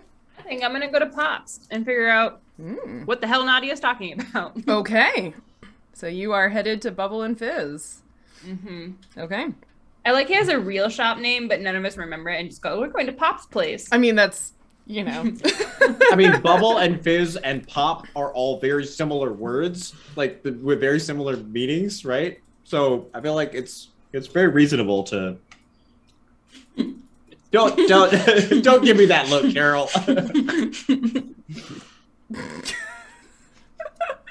Anyway, so you head to the store, and it's drizzling, so it's a gray kind of like. Okay, I have my umbrella. Kind of day. Right, you have your umbrella. TM. So the sign is doing the thing that it does, during the day, where it, like, if you aren't looking quite at it, it looks like the flasks are bubbling slightly into the air, and there is in fact a handle on the door. Okay, grabs it. Okay, you grab the handle, you open the door, and you walk on into the shop. Hey, friends. So there's like one other person, sort of like browsing the potion racks. So Fluvis is sort of like hovering like next to the counter, just sort of like looking kind of bored, waiting for this person to make a decision. So his face lights up when you come in. It's like, oh, hey. Hey, I have a question, and she like kind of does like goes over and is like, and so like she kind of whispers to him like, Nautia said that we should come at night, but then we couldn't actually get in last night, and you weren't there the night before. Is that a thing? He's making a bunch of like, I was like, podcast. He is convulsing. He's like very indecisive as to how to answer you. So he like looks over at the person browsing and like it's looks okay back if to we're you. not invited, but not yet. Like we went to look for you. You're invited. Yeah. Yeah. Hold on a sec. So he sort of like goes over and does the like salesperson thing where he sort of like ushers this person through their purchasing process a little faster so that they leave. I see that you're upselling interested them. in that one over Right. there. Yeah.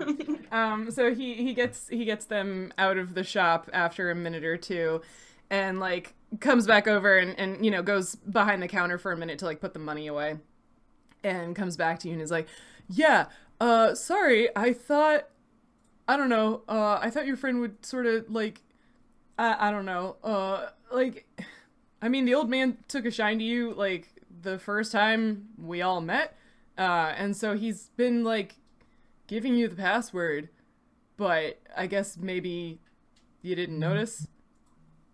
But yeah, you're invited. Yeah.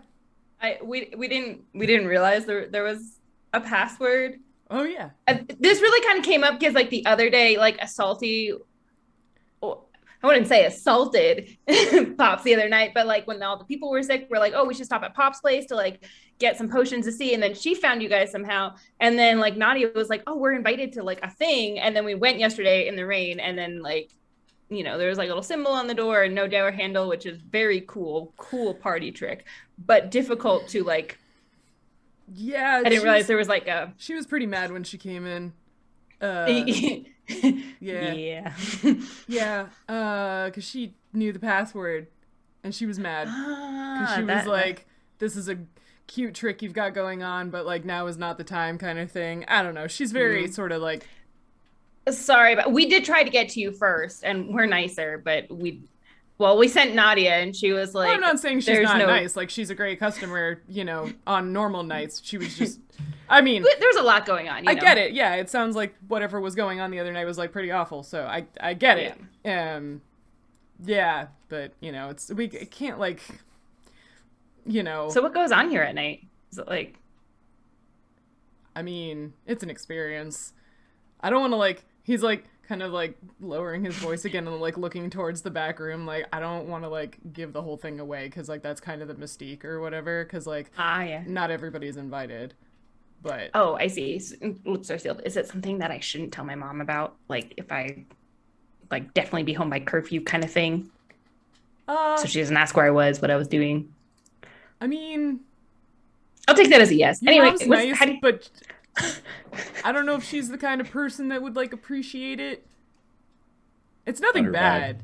It's just... Okay. It's fun, but, like, I don't know if it's your mom's brand of fun. What does your mom do? The arts get away from her sometimes. Oh, okay. What does she do? I don't know. Does she even have fun? I mean, she must have hobbies, I guess. I guess I never really thought about it. No I guess mother I of a haven't thought teenager about a ever lot has of any things. fun ever. Right, exactly. Yeah. Mhm. Anyway, so could you? I mean, I'm very trustworthy. Can you like give me the password? For tonight? Oh, it changes every day. Yeah. So that's Oh. the thing. I guess you must not have noticed. But, like, everybody who wants to come has to, like, talk to him at some point during the day. He thinks he's being very clever. I mean, like, I think it's funny, but, like, I can understand how it would be confusing. But yeah, you have to, like, talk to him, and then he, like, winks while he says this word that's the password. But it changes every day. Oh, do you know what tonight's is? Yes. Tonight's is ponder. I shall ponder that and Ah, talk to my friends. okay. All right. Thanks, friend. Yeah. I Please will see you tonight. don't tell him I told you. Oh, I mean, my lips are sealed. Oh, but he's gonna know if you haven't talked to him. Oh, well then I'll just go talk to him right now. Yeah, okay. Hey, Pops! There's somebody here to talk to you! And you hear some, like, rustling in the bag. And Pops comes out and, you know, comes up on his little steps to, like, you know, be able to see over the counter and is like, oh, hi, Kay. Hey, how are you? We were. I was just coming in to check on you. I mean, I guess you don't really need checking in on, but like a couple nights ago, there was like a thing that happened, and then we like went to look for you, and then you weren't here, and then we found that Salty found you later. But we were just like really worried that something had happened because like you said that we could like. Oh, Well, we like tried to come by, and then there was like no door handle, and everything was dark, so we like kind of panicked. I'm so sorry. That's very sweet of you to come and check on me. I'm really sorry that I was indisposed when you all needed me. That was really irresponsible of me. Yes, Salty came over and gave me a I mean, I'm not talking mad. to. I'm just She glad gave me that a you're lot okay. to ponder, and I really am repenting not being available. So I'll try to figure out a better way to handle situations like that in the future. But it's really sweet of you to come and check on me. Aw, well, thanks. Yeah, I was just that was it. Like, just we're, us shopkeepers, we're a team here. Oh yeah, of course. Yeah, Yeah. I appreciate it. Well, there I'm anything glad I that can- Oh, okay, cool. I was just gonna head out. Like, I have to go meet with the crew. I mean, you know how it is online. I have a couple things I have to deliver. She like pulls a couple envelopes out of her pocket. Yeah, of before course. my mom. Yep. Yeah. Yeah. Anyway, that was it. Thanks so much. No problem. Thanks for stopping by. See you later. Bye. And she leaves and delivers said envelopes.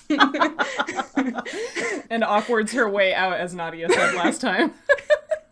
And awkwards herself out. Oh man. Yeah. I guess she heads to the marked bird. I don't know if anyone's there, but Okay. Is anyone there? You two were just kind of hanging out, right? Or did Yeah, you I go think somewhere? we were about to head to the docks. Yeah, we were discussing going to the docks.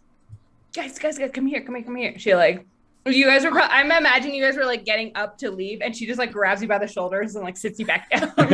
Yeah, we're both like putting on like the cloaks to go outside. No. Oh, Okay. She like huddles you and she's like, okay, the thing is there's a password to the door and it changes every day. If you go in and talk to Pops that day, he says a word and he winks. So tonight's password is ponder. Apparently it's an experience. So that's all they would tell me. But yeah, I got you in for tonight because I'm a criminal. And she stares at Cedric. Cool. Sometimes you can just talk to people to get into places. You don't always have to do things illegally. Anyway, yeah? that's the password for night. And every night you want to go, you have to go in and talk to Pops. Oh, okay.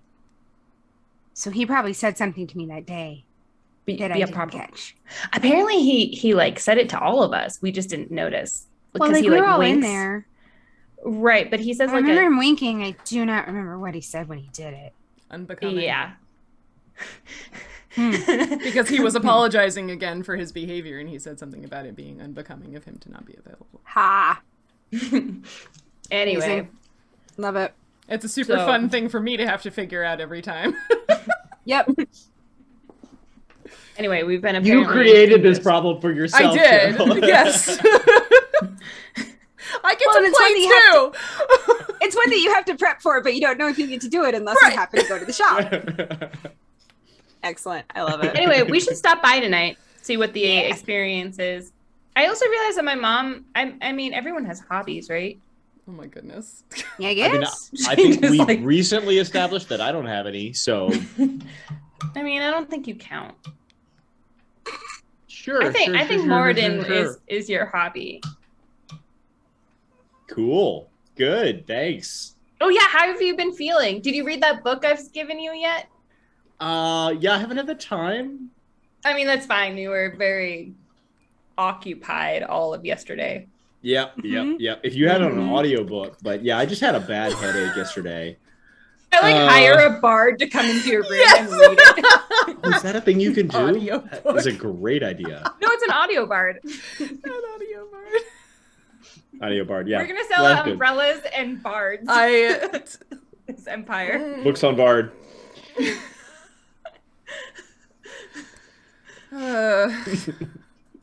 I'm sorry. Were we doing something else? Because I just. Oh yeah, you guys were about to go somewhere, right? Where are you going? Well, speaking of tonight, we were thinking about like maybe heading back out of town. Like, are you? Oh, but we should I mean, totally not stop by tonight. Pop Place. Yeah, Sure, we're gonna not today, but like we need to like make a plan, right? We're just hanging out here. Because like we got to Nadia do and the I thing don't for really your have brother anything thing. going Your on brother's here. thing. Yeah. That makes sense. Like I've got a lot going here. Oh man. Also, I didn't know if you wanted to like follow up on the whole like chosen Che by the Odske. What? I love it when Cedric tries to do pick button. Oh, okay. I got there.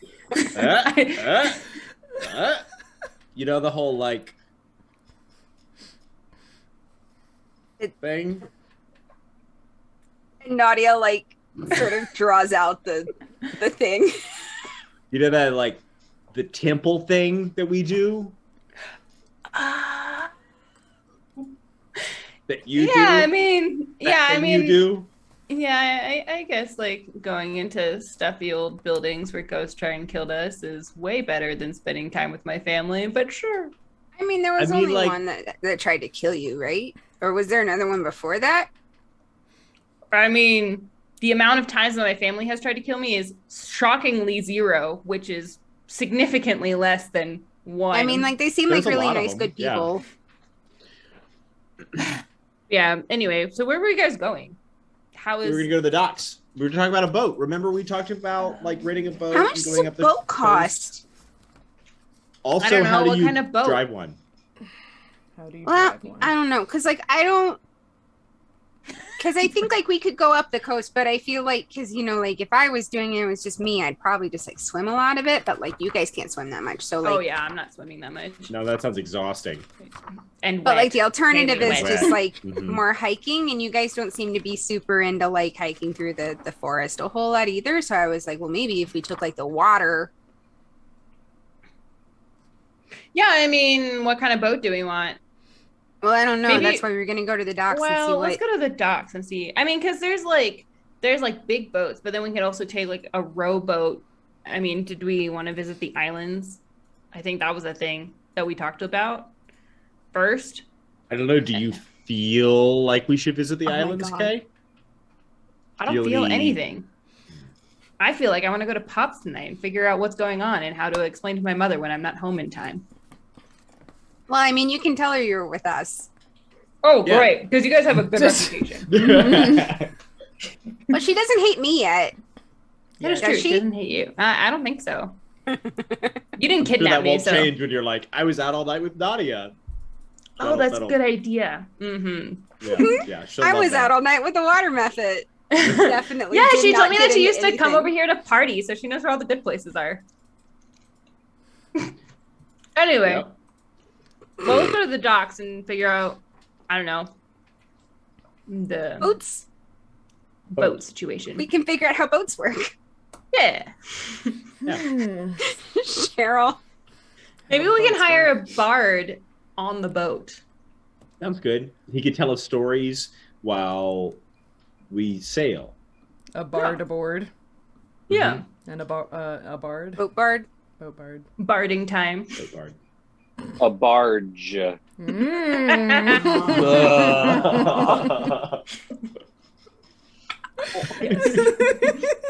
Unmutes to say that, remutes, sips drink. Sips tea. Mm-hmm. Oh, I love you, Ryan. Thank you so much. Do you guys think we should get Fletcher, or do you guys want to do like the legwork? I'm figure sure out we the can handle option. it. Yeah. How hard can it be to Sure rent a you boat? can. I mean, The he's like person the who's guy never. that's- but like he's got the money and stuff. Oh. Well, we can maybe it would be good like if we present the options so that way he doesn't have like to make all the decisions. He just needs to shell out the cash. Yep, that sounds great. So you head to the docks. I got the box open, so at least we have 55 platinum to, contribute. There So you go. that was all me. Yeah. Yeah. That's great. Good job. Yeah. And you didn't lose a finger. And I didn't lose the finger. Also, where's the book? I don't know. You had it last. Didn't you pick it up? You were I showing it feel to like me you last picked night. it up. Huh. I bet it's in my room somewhere. Yep. Cool. That is where anything. Yep. Yep. That's where it is. Somewhere in your room. I mean, there's nothing in it now. If anyone finds it, it's just a book Oh with yeah, a lock no, on it. it's not so much that like someone is likely to steal it. It's more of the like, are you ever likely to find it again question. I cleaned my room Anyway. relatively recently. It's like not as messy as it usually is. Oh, there you go. I think I might have to do a search check when I get back to my room. Possibly. Possibly. You put it away, which means now you have no idea where it is. Oh no, she Yeah. definitely wouldn't put it away. It's like on a desk or Oh, okay. under the covers in her bed or like in her backpack or somewhere very stupid. That's a good place for a box full of knives. It's disabled. I disabled it. And I just realized, is any part of the technical name of that item any kind of pun to have to do with the fact that it's like a book, like a tome, and tome is like to cut things, like a microtome for histology? Oh. Because it's a book full of knives. It's like a tome that will tome you, like cut you. That's incredible. No, it's called the book cover blade trap. So it doesn't have a clever name, but I really like that. Yeah, book cover blade trap is a terrible name.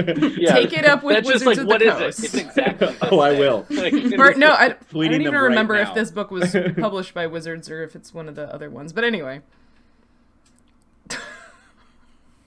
it just dawned on me. I was like, that was right there. I was like, It's beautiful. I love it. Knives and a It's smart. tome. Extremely good. All right. So the three of you are headed to the docks? Mm-hmm. Yep. Okay. What are you looking for? Like, are you looking for something in particular, or are you just gonna kind of walk around? I mean, where are we going? Do we want to go like straight to the volcano, in which case we need a big boat, or do you want to like puddle around the islands for a little bit, in which case maybe a rowboat would be better? I don't know. Okay, what do you think we should do? I don't know. I've never driven a boat. I just read about it in some of the books. Like that's what all the little adventurers do. Is they get off on a little rowboat and they'll like make a campfire. It's like we can explore other stuff on the way if we do the small boat, but if we do the big one, it's kind of just straight there, right? And even then, it's not straight there because, like, then we still got to go inland. Yeah. I mean, We I don't learned think last we can time get to the little boat volcano. goes inland better than big boat. Right, but I don't Yeah. know if we can like row our way from here to the volcano either. On like the open Well, like, we can ocean. get further up, but, like, the mountains are in. Mm. Yeah, I don't do the map stuff. That's all Fletcher.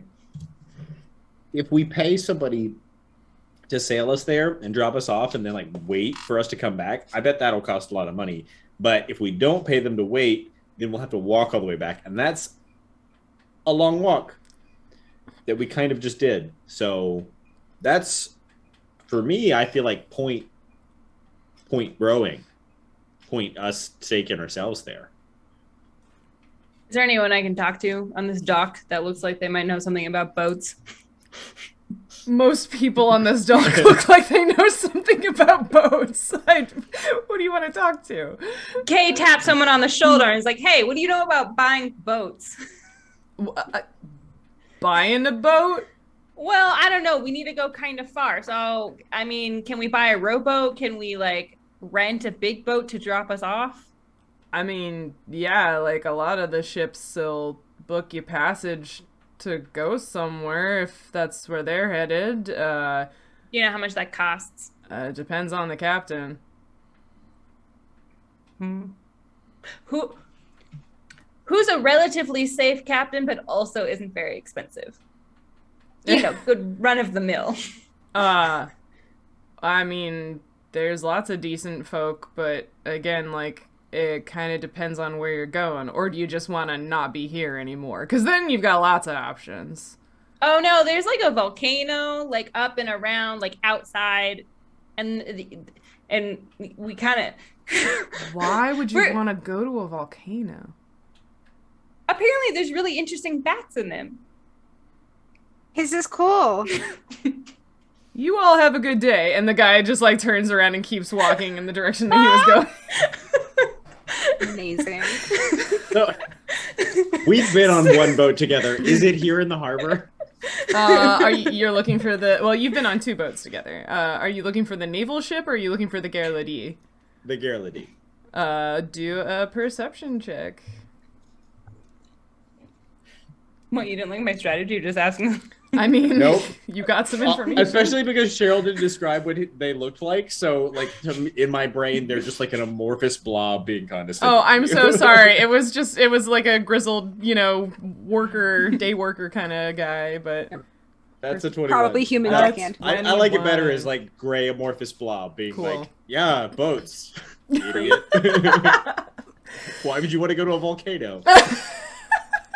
Curiosity. Exploration. So with a 21, Cedric, you do see the Garlady is parked along the docks. They were pretty friendly. We should go talk to them. Oh, yeah. Good we idea. might owe them money for a boat. I'm not sure. Oh, we might. Well, I mean... We That was already like- owe them one boat. You already owe them one boat. Nautia doesn't know that. Yeah, I think we might owe them for a boat. I mean, it's not our fault that it turned into a mimic. Maybe it's their fault. Maybe we should get a refund. Yeah, maybe we can just tell them that they sold us a faulty boat. It was They sold very us faulty. A boat that was a mimic. Did it float? No, it almost killed us. And then it had lots It of did holes float, in it. and did then float. it almost killed us. Yeah. All right. Yeah, we go to the Garlady. Okay, anybody so the plank is down, but there's nobody, like, out in front of the ship or, like, visible on the decks right now. Again, it's drizzling, and the boat is just, like, in port. But the plank is down so that you could walk up on board if you wanted. Let's do that. Yeah. We've been here before. They know us. Hello.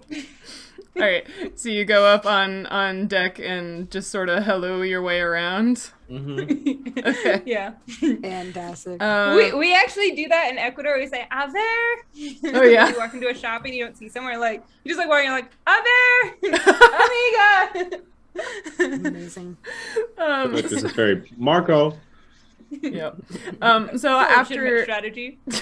after a moment of clomping and yelling, you see Claude comes up from below decks. So you remember this is the half orc man with kind of like silver gray skin and black hair. He's dressed very, very nicely, and he's super tall. And he's the navigator Claude. that you met It's- last time. It's us. It's us. Cedric and Kay. This is our friend Nautia. Hello. Yes, we sailed you across the river 2 months Yes. ago. Yeah. Yes. Oh. But you're Yes. not dead. Isn't that very exciting? It's wonderful to see you again, not dead. Thanks. How can I be of service? We may need Well- to go to a volcano. There's a volcano. There is a it's volcano. like Here? up, it's like out of the river. Yeah, and it's like up the coast a little bit. Oh. We it's up the like mountains. walked and we saw it in the distance, but it's like really far to walk. We think we can maybe like take a shortcut if we don't have to walk. What Kay is trying to say is we would like to travel up the Contract. eastern coast, Western of Arda. coast is probably a Western- shorter travel. western coast It's that one. It's the one of on Arda. that side. I mean, you can go either way since it's literally at the opposite end of the continent from could. you, but it would be Yeah. shorter to go around the western side. Yeah. Okay. Yeah. Yeah. Well, the west. We're looking to go to the northern tip, basically, of the continent. All right. I believe. How would you recommend we do that? Are you guys headed that direction by any chance? We sort of go wherever a job takes us. I am unaware of any job at the moment, but I can check with Captain Laughshield when she returns, if that would be amenable to you. Do you know how much about it would cost? Normally, passage for, especially if you were considering that sort of distance, would be 1 gold per traveler per day, I think is how she normally runs it. Okay. How many days do you think it would take? Oh, to sail all the way up there? We haven't been. It's okay. Conservatively, I would say maybe a week or a little over.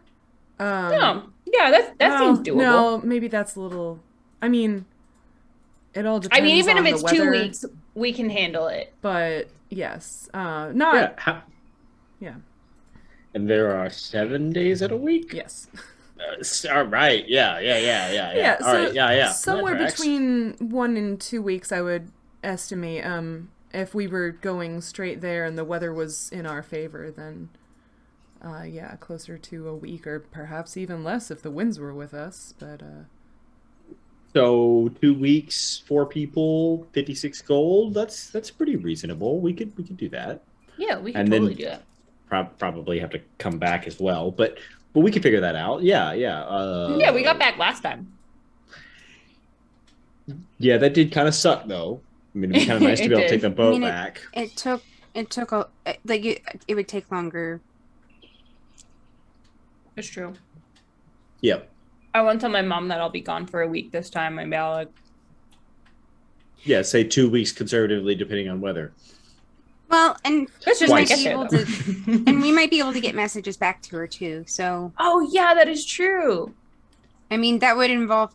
Though I had an idea, because like I think there's a thing I can do, at least for a little while. I'm not sure how far, but we could try, because I might be able to send messages back with a bird. That's cool. with a bird? That's Yeah, very I can like interesting. tell a bird to go to a place, I think. But I'm not sure if they can go that far, so we'd have to like try it, so I'm not sure. Oh, that's interesting. I also don't know how far a bird would be able to go. It depends on the species. Kind of bird, exactly. The thing that Cedric knows a lot about. Birds, yes. Birds. From the Birds. group Lots- of so- that's Birds. not how birds work.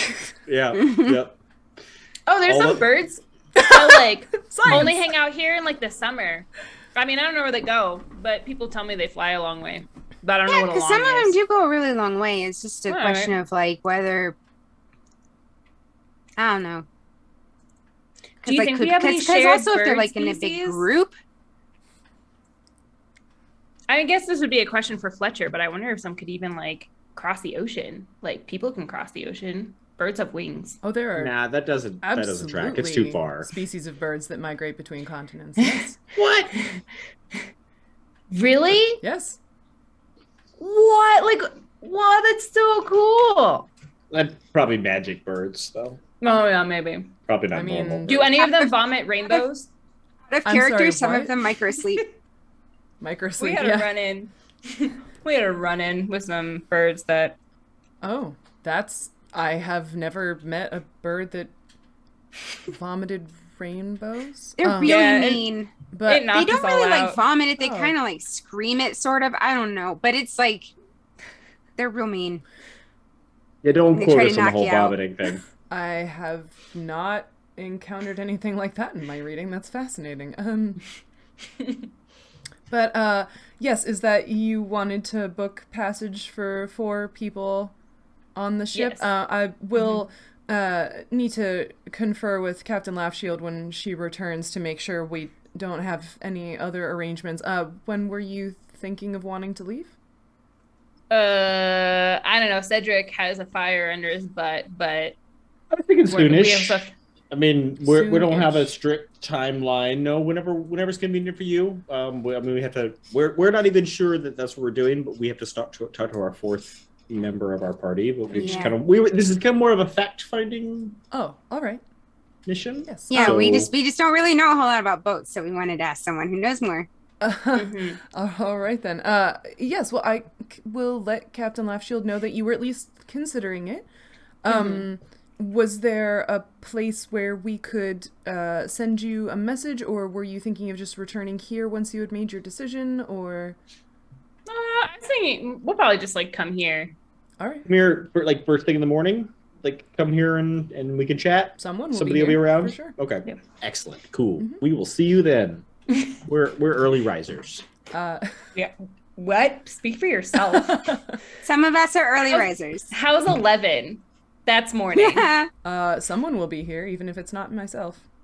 That sounds great. Excellent. This has been so productive. Thank you for chatting with us. Not a problem at all, friends. Stay dry. Kay like Yes. pops open her umbrella and like always. Oh, that's cool. Yeah, it's like extendable. You know, after we've gone through a few prototypes. One exploded. I love this This idea. one does not explode. This one's good. That's Kay and Azzy's reassuring. umbrella empire. I'm I- so excited for it. All right. All right, I think we're gonna head to the Adventurers Okay. Guild Mhm. thing To that talk I to can never Fletcher. remember the name of. The- Yeah, to tell Fletcher Then we're We've going on a already boat. figured Okay. you're gonna be so proud of us. We already figured out what we're gonna do. All right, so you trek on over to the Academy of Explorers building in the rain, and the doors are unlocked. They're just closed to keep out the wet and the chill. But Push them open like Aragorn. Okay. Dripping into the- They open out, but sure. Damn it. Tries to open both of them, but one of them's like still locked closed.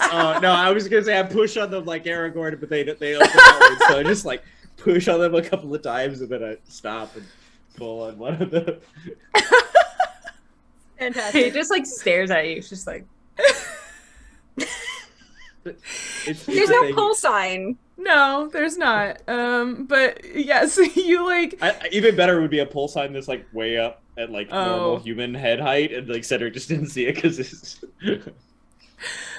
So you see this sort of like as you like finally come in, you sort of like made the doors rattle a bit. So you see this sort of like mousy office assistant woman has poked her head around a corner at the noise, and you remember Casper had called her Philippa, and she sort of pokes her head around the corner and says, "Hello, can I help you?" yeah, we're gonna go see Fletcher. This guy doesn't know how to use doors. Sorry. All right. You should put a sign on it. I will do that. I mean, like in the city, most of the doors open outwards because if you're in the building and there's a fire, you don't want to be trapped and die. It's like a code here. You always have to like make the doors so they push out. So if you're outside, you pull them. Fantasy Yosha. Every Yeah, time. but it makes sense Every for the time. hinges to be on the inside of the door so that you can't take the hinges off to take the door off. That's why you put the hinges on the inside of a door. That's why exterior doors open inwards on most buildings. That's how hinges work. Anyway, That was as a- the best place. That really was. Sound. Philippa That- just okay. sort of like looks at all of you and is like, so, we're gonna go find Fletcher. Fletcher's office. all right. I know where it is. Don't worry. She like, Oh. yeah. All She right. like runs in to find Fletcher. She obviously doesn't knock. I'm assuming the door's closed, but she just tries to open it anyway and go in. So if it's locked, she gets stuck. But if it's not Did you locked, lock she your door, Fletcher? It is locked. Try pulling. Try pulling. Can you- You just hear them Pull. arguing Try about pull- the door. Pulling. You hear the lock. Well, first Turn you hear inside. the rollies of the wheels on his Yeah, chair. the and rolling then chair. the lock. Lock turns. I open the door. Like It's We're us. gonna go on a boat. I'm sorry. What? Not right now, obviously. Well, we were thinking about how to get up to the volcano place, and like it's a really long way. So what if we took a boat part of the way? So we went and talked to some people on the docks about a boat. It's not that expensive. It's like 56 gold for all of us to get to the volcano, if that's where we want to go first. I mean, like then we'll have But- to figure out how we're getting back, but like that's another thing, you know? That's another thing. And also, like we said that we would beat them at 11 tomorrow, so that way we could like discuss the boat. I mean, you said 11. We kind of agreed first thing in the morning, but whatever. That is We first just need- thing in the morning. What are you talking about? That's like last thing in the morning, okay? No, 11:59 is the last thing in the morning, typically. It's a whole 59 minutes later. But anyways, we figured it out. So Girl. Are you proud of us? We did something without you.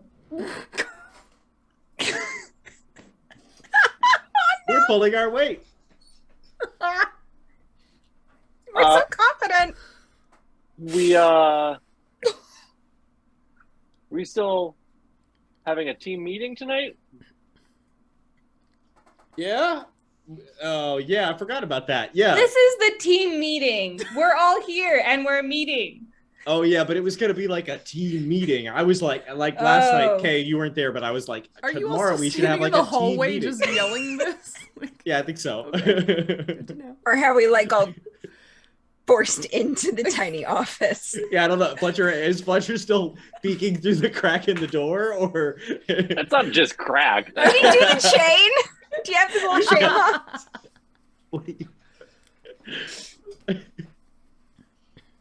Do you I want to mean- meet later? I just open the door more, and I'm like, I guess come in now since you started making these plans. Ooh, I've never been in here before. I like it. There's lots of books. Nancy's just gone. Bye, Nancy.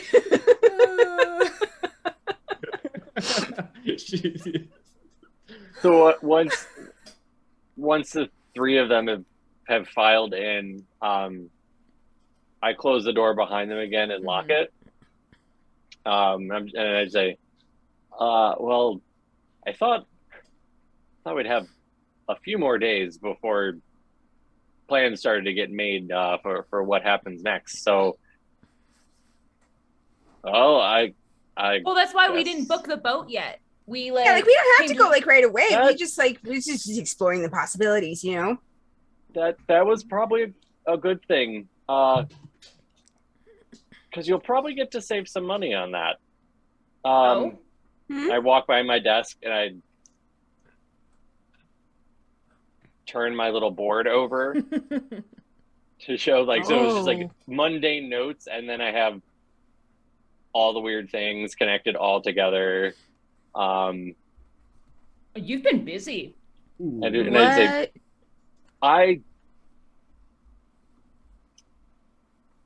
I don't think I can come with you. Because you're going crazy? Is that what's happening?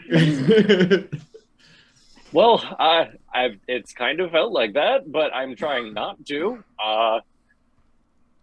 I've been with what little information they have here at the academy, since it's not the university. I've been trying to piece together what we've found out with the kinds of knowledge that has already existed on magic and the planes. And this, what looks like the ravings of a complete madman on this board is really more of the starting of an essay to try to figure out what the loss is and why it happened, and Oh. what Kay's connection is to all of this, and how to solve everything that's happening. Well, And what better way to come with me? Kay, I need to keep following it in the way that I know how to follow things. I just know I'm going to be more help going back across the ocean to the university to keep working on this. It's the only method that I'm going to have to get access to a lot of the kinds of text that there's, one copy of in unknown languages that may have connections to all of this that could explain what's going on and really be more helpful to you all to solve this than I would be being here in person. I have to follow up on this, and it has to be me, because I'm just afraid, knowing the kinds of people I already know and some of the people that we've met, if other people start making these kinds of connections, I don't know what they might do. I don't know if they would do something to you, Kay, if they would think that you're some kind of tool to take control of the planes or to control the gods, or who knows what all of this might lead to. I can't let other people do that. I have to be the one to try to sort this out to help you and keep you safe. So the best way to keep I you have to safe go is back home. for you to go forever? I don't know how long it will be.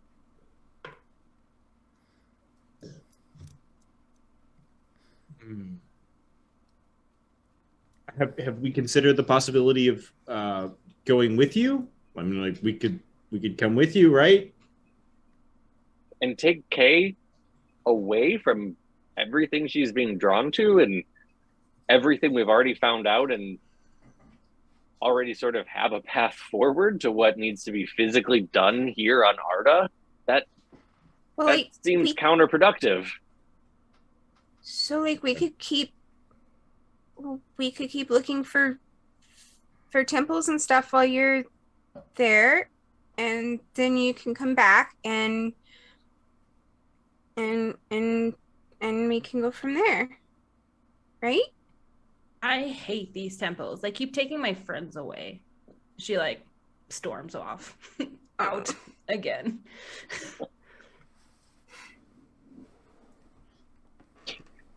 Did you unlock the door before you tried to open it?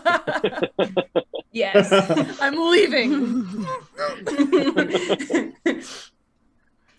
Yes, now that she knows that it being locked is a possibility, she very pointedly stands in front of it, just dramatically and storms out and outside. I guess I walk back over the door and close it again and lock it before I even turn back around. I know this isn't what any of us actually want to happen, and I know this is just Kay processing things in her way. I think we all know that by this point. But this is why I've been spending all my days in here, why the door is locked, why I haven't even mentioned this before to any of you. I don't really even trust some of the other people in this academy to not do something bad with this kind of information, or to maybe pursue doing the right things, but for the wrong reasons. We're the ones here with Kay who have been connected to all of this that's happening.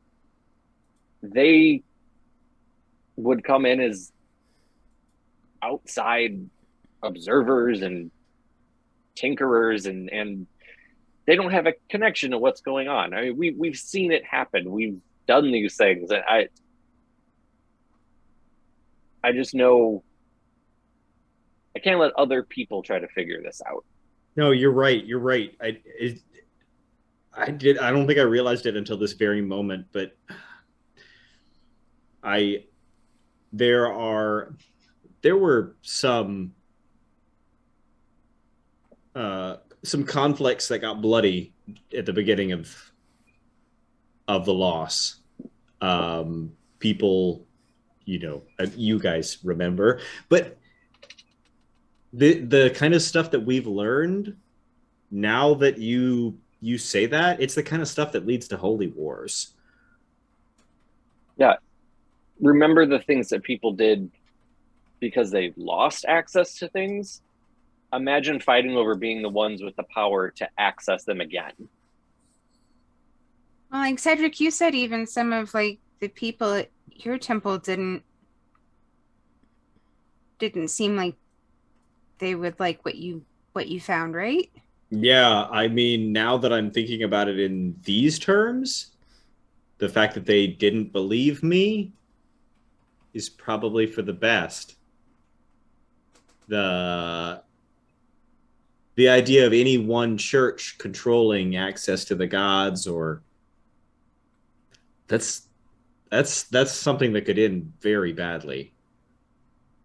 We got to get Kay out of here, huh? Yeah. Yeah, I think it's important to we She's not told gonna like that. I wish she was told still too many here. people. I mean, it's as long as we can keep this secret, the longer the better, and just keeping Kay safe and just trying to fix it. I know it's a lot, but we have to try to fix it all so that it becomes how it was for everybody at the same time. And there is no advantage to be taken. There is no war to be waged over anything. Mm-hmm. Mm-hmm. So you're thinking about heading back to Tenebria? With what I've been able to put together so far, and the train of thought and investigation I've been going down so right now, is I'm already at a wall here. They don't have enough information here. They don't have arcane implements. There's not the kinds of tools and things that I need to continue looking into this. And the fact is that the university back in Tenebria will have those things. So I'll have to continue doing this in secret, but luckily I have enough other kinds of information from what we've done on Arda that I can keep rolling things out of mundane information that scholars will like to pore over, that will kind of keep their interest and hold them off from looking into these other sorts of things. That's the report that I've been making, that I point to it at on the desk. It's all descriptions of plants and where to find them, and a little bit of some local topography that the academy is interested in, that will hopefully keep them just interested in the local area and doing what they've been doing and not going too far afield. So you hopefully won't run into people. They won't begin to discover any of this on their own. That's my sort of subversion plan, while pursuing what I can to help you all. But I just know there's no more I can do here.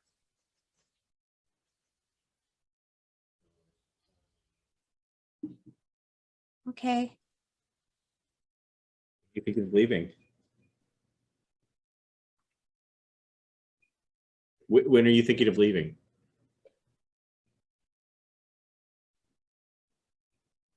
I suppose I can arrange it to leave when you all are leaving. Then I'm not leaving you behind here. We're just all setting out in a different direction on the same adventure that we're still doing. And we just know that, at some point we'll hopefully meet here again. We'll take good notes for you. Those will Kay's be getting real useful. good at that. Remember, these people here will pay you for that. Mm. Oh, and yeah, by the way, I have a lot of stuff that you guys can have. We can go over that later back at the inn, but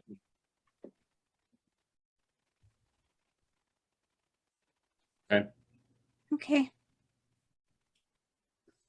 It's going to be hard adventuring without you. you'll just all grow more. True.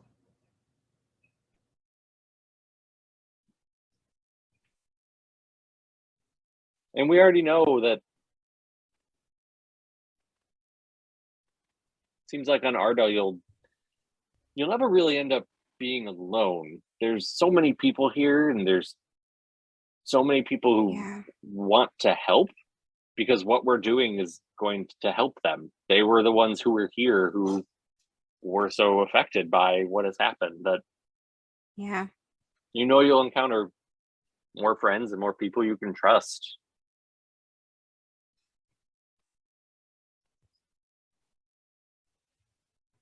We're going to miss you. Yeah. Only a boat ride away. And if I come across anything, I'll figure out some kind of secure way to get my message to you. Okay. Okay. But hey, this isn't goodbye right now. Yeah. We're not all leaving yet. So we might as well go back and have dinner and drink and hopefully find Kay. Yeah. Yeah. We were going to try something tonight. You should come on. Oh, yeah. I totally forgot. What? We found she out figured about out Pops. She figured out how to do Pop Store. Oh. It's a password. You guys won't need me anymore. Mm-hmm. You already figuring out how to do all kinds of things. You'll be fine. Kay will just talk us out of everything. Well, so I'll meet you all back at the Mark Bird. I think for now, clean up everything out of this office and take what I need and burn everything that I don't so it doesn't end up in anybody's hands. And is there clear anything out we of should here. hang on to for you? I think it'd be more useful. I definitely have a lot of things from our time together that I will leave for you all. But otherwise, I'm going back to the university. I can pretty much just go with my notes and I'll get there and be provided for. So I'm glad I'll at least be able to leave everything else for you guys. Okay. All right. So I'll meet you back Dinner there tonight. All right. Yeah. See you in a little bit. So Fletcher, you're clearing out your office? Yeah. So just putting back like books and all the things I'd taken from the academy library. Like I said, taking down, what's on my board is what I'm taking down and storing up securely, because that's basically, even though it doesn't look like anything yet, are my notes. Yeah. And then I think before I would go, since I'm done with my report of not everything, but some of the mundane things that we can get paid for, I would turn that in before I headed out as well. This is the grasslands, the rainforest, the desert, the mountains. And I think no, because I'm trying to really net out the information, so I have more to just kind of slowly put out as a distraction to people learning things about Arda. probably only gonna go as far as like, I think the grasslands, The northern grasslands. the prairie, yeah. Okay, yeah. So like the rainforest, like the extent of the river, rainforest, and out into the sort of like prairie grasslands. Yeah. Yeah. Do you mention the fossils you found in like that first part of the grasslands or like the hill country area? Like, I don't know how much like depth you're going into. I know you said you were really light on the details about the people and stuff. Yeah, it would mainly be features like I think I would have worded it as something like evidence of like past life in the area, that sort of thing. And definitely like, peoples that we've met are like not really discussing them. So no one is going out and trying to make contact or do anything that could potentially be bad for the other people who are trying to live here. But yeah, other than that, it's like, estimated distances and sketches and information on plants and things like that. So if you hand that over to Casper, he just sort of like skims it to see, the extent, and then is like, oh, this is wonderful. And he sort of arranges with his office manager, and you wind up with 1,500 gold.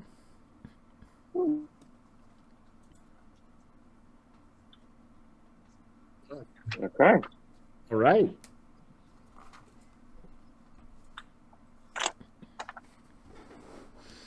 Okay, where did you storm off to?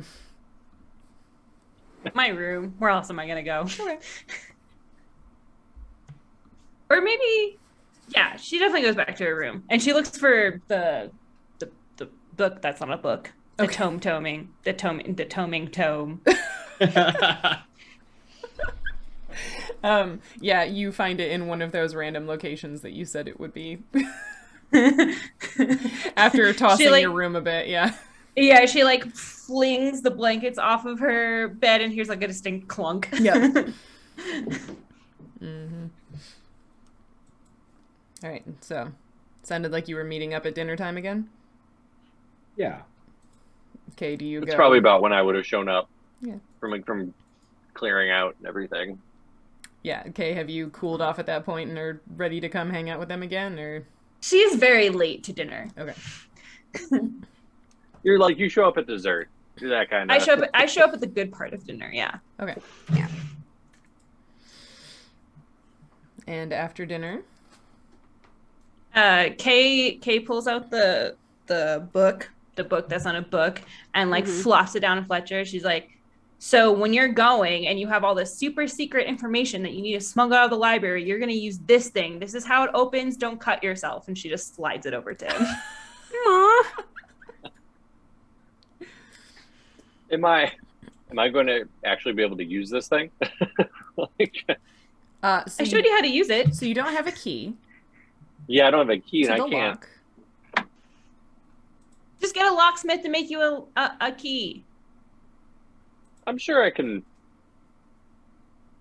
work on it and make it work for me. Yeah. So that way, like, it looks like a book, right? Because if you like carry a bag or like anything else, it won't look like Fletcher and it'll look really suspicious. But if you just put this under your arm with your pile of other nerd stuff, no one's gonna look twice at it. I love that. I appreciate this, Kay. This is where I'll keep all my most recent notes and things on, so hopefully they stay out of people's hands. Yeah, and then, if you do lose it, then the chances of them opening it are pretty small. And For the person with no fingers. I mean, and I brought down like a bag of like some of my stuff down to dinner. So now like Kay showed up, I'm like, and I wanted to give out some of these things. I take out all my like collection vials and like glassware and stuff. I'm like, okay, I wanted to give these to you because you've been helping me all the time using these, collecting things.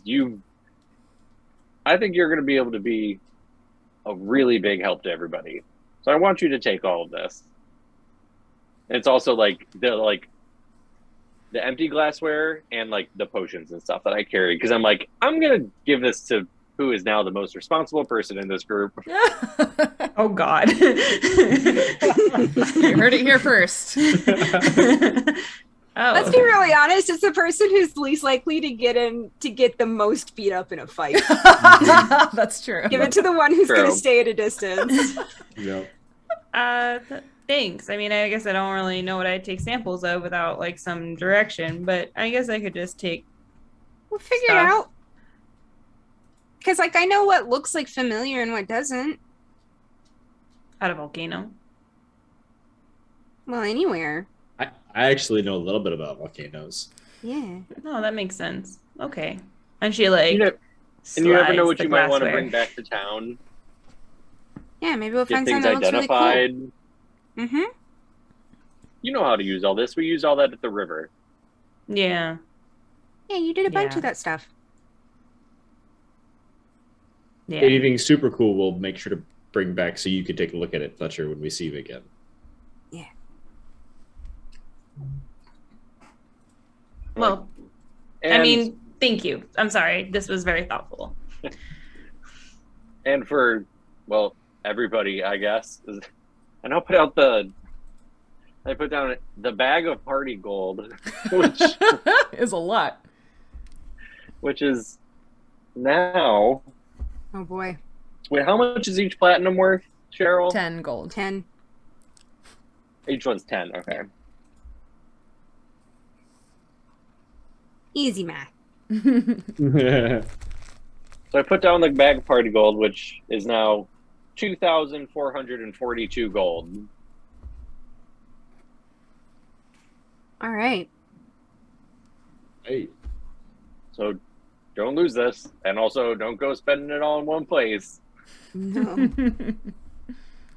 Basically, if you're ever reaching into this bag, I just want you to ask yourself, what would Fletcher do? And go from there. Yell at us. Oh yeah, I don't need a bow anymore. I know I was like asking for one. Azzy found a pretty cool one in the dumpster, and I like painted it, so I'm good. I don't need. I'll take In a Boom. dumpster. Yeah, I'll take the gold. Put it in my bag of holding. Not the bag of holding that will send it back to the other guy, is Well, it? I'm not gonna say the magic word. I God, you still better don't not. trust that bag. We had I it mean, I checked know we out gotta by check, that but- mysterious What woman in the will mysterious Fletcher shop. do? Cedric immediately puts it in the most dangerous place possible. We had in it front of checked out. Fletcher. You had it checked out by the nicest person.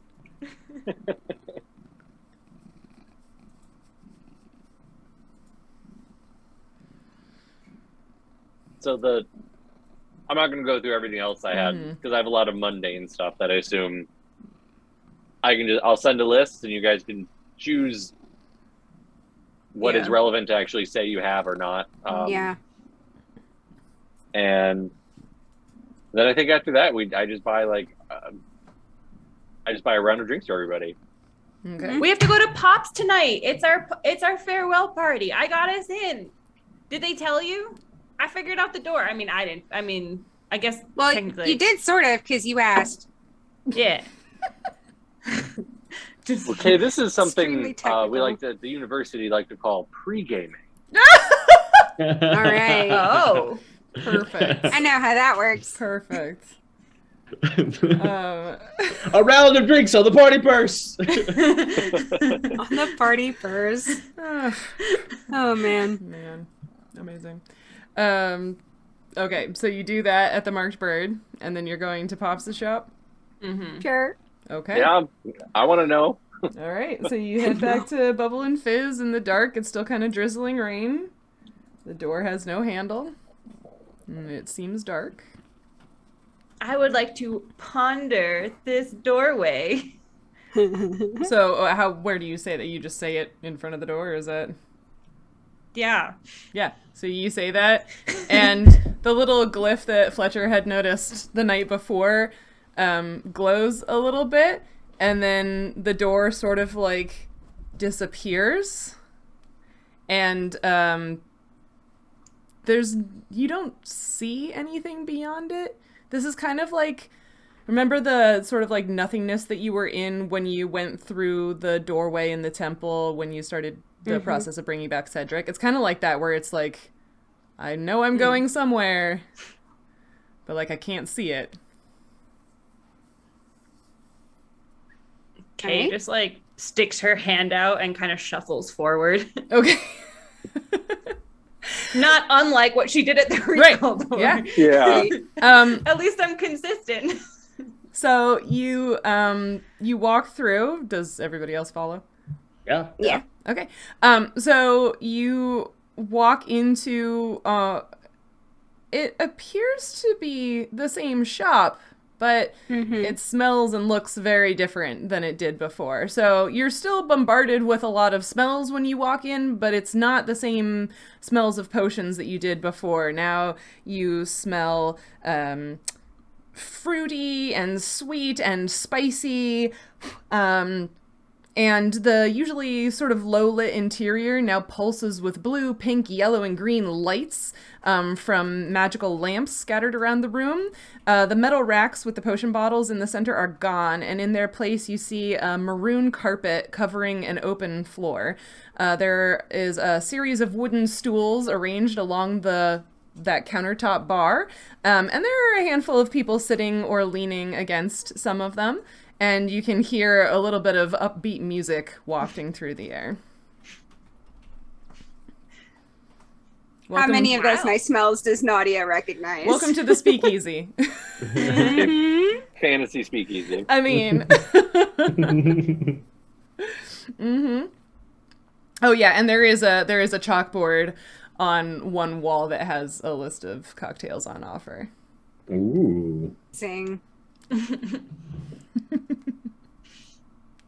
Yeah, so I don't know how much longer you want to spend for this evening, because it's almost our ending time, but we can go through magical cocktails if you want, or we can save hanging out at the speakeasy and talking about it for another time.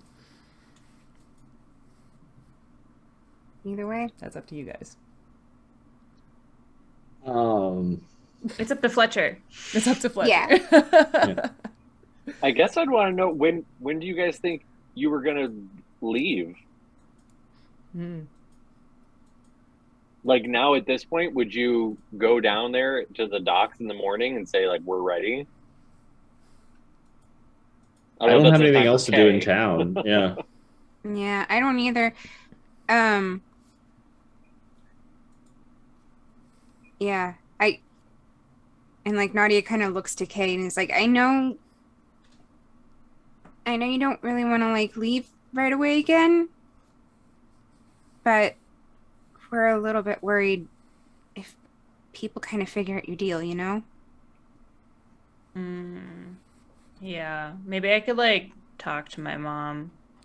Yeah. And like the family, I guess. Mm-hmm. I'm gonna go get everybody drinks while they have a conversation. We could do that in the morning, you think? Or after? Well, I mean, because like we should do that before we go talk to the boat people. Oh, yeah. I mean, normally my family's kind of scattered in the morning. I don't know. I feel like I should kind of sit them all down and like chat. Maybe like tomorrow evening I could talk to them about everything. But tomorrow we could like talk to the boat guy and say like, we're ready as soon as possible. Okay. Yeah. All right. Well, that's tomorrow. Yeah. So let's just have some fun tonight, okay? I've like never been to a place like this before. This is kind of your jam, right? Like, not in a bad way. Like, there's no judgment. I don't really know what to do. There's something over there that looks fizzy and awesome. Interesting. So Cedric, the list of cocktails, there's a whole bunch that we came up with. way in advance of the campaign starting. Oh no. And I've been waiting to share them all with you. So we have Gin Fizz, Sphinx on the Beach, Blue Moonshine, the Siren Song, Elana's Cup, like a Pim's Cup, an Eder Nightcap, Edercap. Cindy's in pain. There's a White Rakshasa, a Merfolk Mule, a Pear Scream, the Humble Brag, and the Baby Etten. The Baby Etten is the non-alcoholic drink on the menu. Oh, that's adorable. Yeah. It's basically a Shirley Temple, but with 2 maraschino cherries in it, because Ettens have 2 heads. That sounds amazing. I love Shirley Temple. That's great. Same. What does Cedric come back with? Yeah. I think like 4 different drinks. Like, Oh, good. Yeah, but which 4? Yeah, like, That's what I Which figured. for? yeah. I think the gin fizz, Okay. the Sphinx On the What was beach. this? Sphinx on the beach. beach. The Sirens Song. song, Mm-hmm. and the Alana. What was the one that was The like a Alana's Pim's Cup. Alana's Cup. Yeah. Alana's Cup. Yeah. Okay. So who's taking which one? Which one's the sweetest Oh. and sugariest? The Gin Fizz is sweet and fruity. The Sphinx on the Beach is tropical, like a sex on the beach. The what did you have? The Siren Song Mm-hmm. is a smoky mellow, so think like an old fashioned. And the Ilana's Cup is super floral. I bet Kate I have a she has cocktail no problem. idea what Me, she's Sheryl. doing. So she just picks I'm a colored assuming- one. I'm assuming gin fizz is fizzy, right? Yes. Like it's bubbly? Yeah. Okay, I would hand that one to Kay. Awesome. And Okay. I would grab whichever one is most colorful. Okay. Probably Assuming they're not the same. I'm assuming this thing's on the beach. Yeah, the Ilana's Cup is like a pale orange liqueur. The Siren Song is like light brown. The Sphinx on the Beach is kind of like bright red and orange swirling, so maybe that one. Okay, so Kay has the Gin Fizz. Nautia has the Sphinx on the Beach. What do you boys want? I more really want the Siren Song. Okay, all right. All right. So for the Siren Song, your voice goes basically to the opposite register of how Fletcher normally speaks. So like a person with a low voice winds up with a high voice, and a person with a high voice winds up with a low voice for an hour.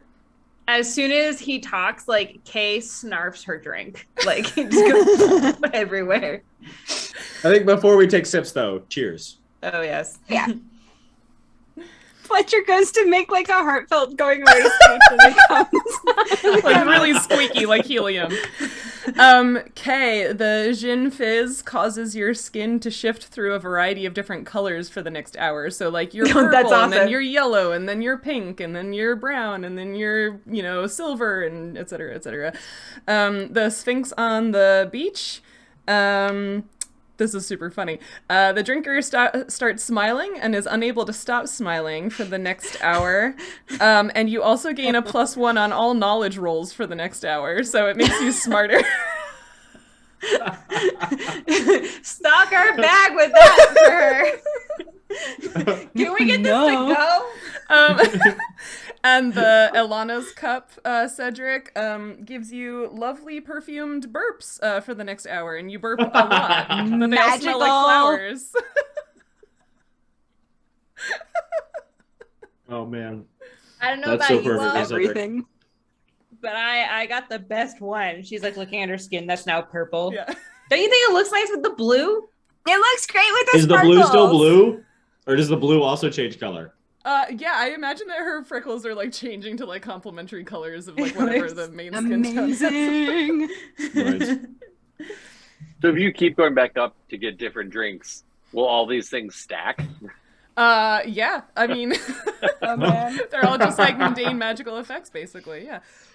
Yeah, so then I get what one of what Fletcher had, like I get the Siren Song, so then I'm like burping but in a high pitch.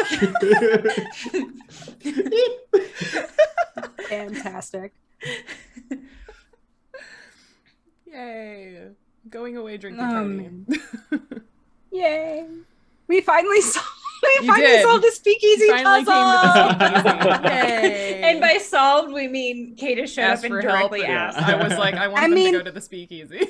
It's an effective That's fine. solution. I like somehow missed that it was a puzzle at all. Totally fine. Like I didn't even realize it was a thing that we were supposed to be doing.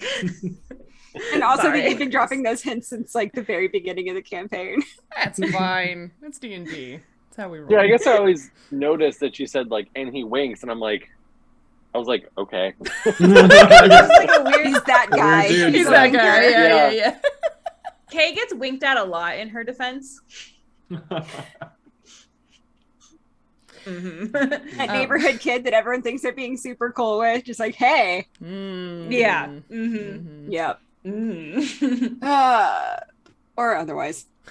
Well, Anyway. it sounds like that's where we're going to leave the story for the evening, and the party will sort of part ways in the morning. But I wanted to give a moment. Ryan, did you want to tell everybody where you're going? Oh, yeah, I can do it here. And I'm going to be on next week for our nature chat. So this will be the like short version. I will be moving for 13 months to Longwood Gardens, a botanical garden and conservatory outside of Philadelphia, to do the Longwood Fellowship, which is a executive leadership development fellowship for public horticulture. So you can basically walk out of that into managerial directorship roles in all kinds of different areas of public horticulture. So it's just, it's a really coveted position to get this fellowship, and it'll just help me get back into the field I really, really love, doing horticulture and thinking about systems and people as part of those systems and all that kind of stuff. So I'm just really, really, really excited for it. But it's a lot of work, which is why I had to step away from Nature Check, because it's between the work I'll be doing on that and spending my weekends when I can to come home, see family and things. It's going to be a really crazy 13 months. So both Ryan We're and excited for you, Fletcher, though. are going to go off and do some more learning and come back with new and exciting information. So yeah, we'll miss him in the interim, but thank you so much. Super excited for you though. Yeah, to everybody. Yeah. who's- It's gonna be amazing. Mhm. We will be following your Instagram. Exactly. Oh yeah, can't wait, cannot wait. Go follow Ryan on Instagram so you can see all the cool stuff that he's learning. And thank you to Ryan for hanging out with us and playing this wonderful game. And we will see you again soon. But yeah, that's all for us this evening for episode 60. Thank you for everyone who watched this evening, or if you're catching up with us on YouTube or the podcast, we appreciate you. And yeah, please come back next Sunday for our nature chat, where we'll get to hear more from Ryan about his experience on Nature Check and more about this fellowship and all kinds of good stuff. So yeah, we will see you later. Thanks everybody. Bye. Bye. Bye.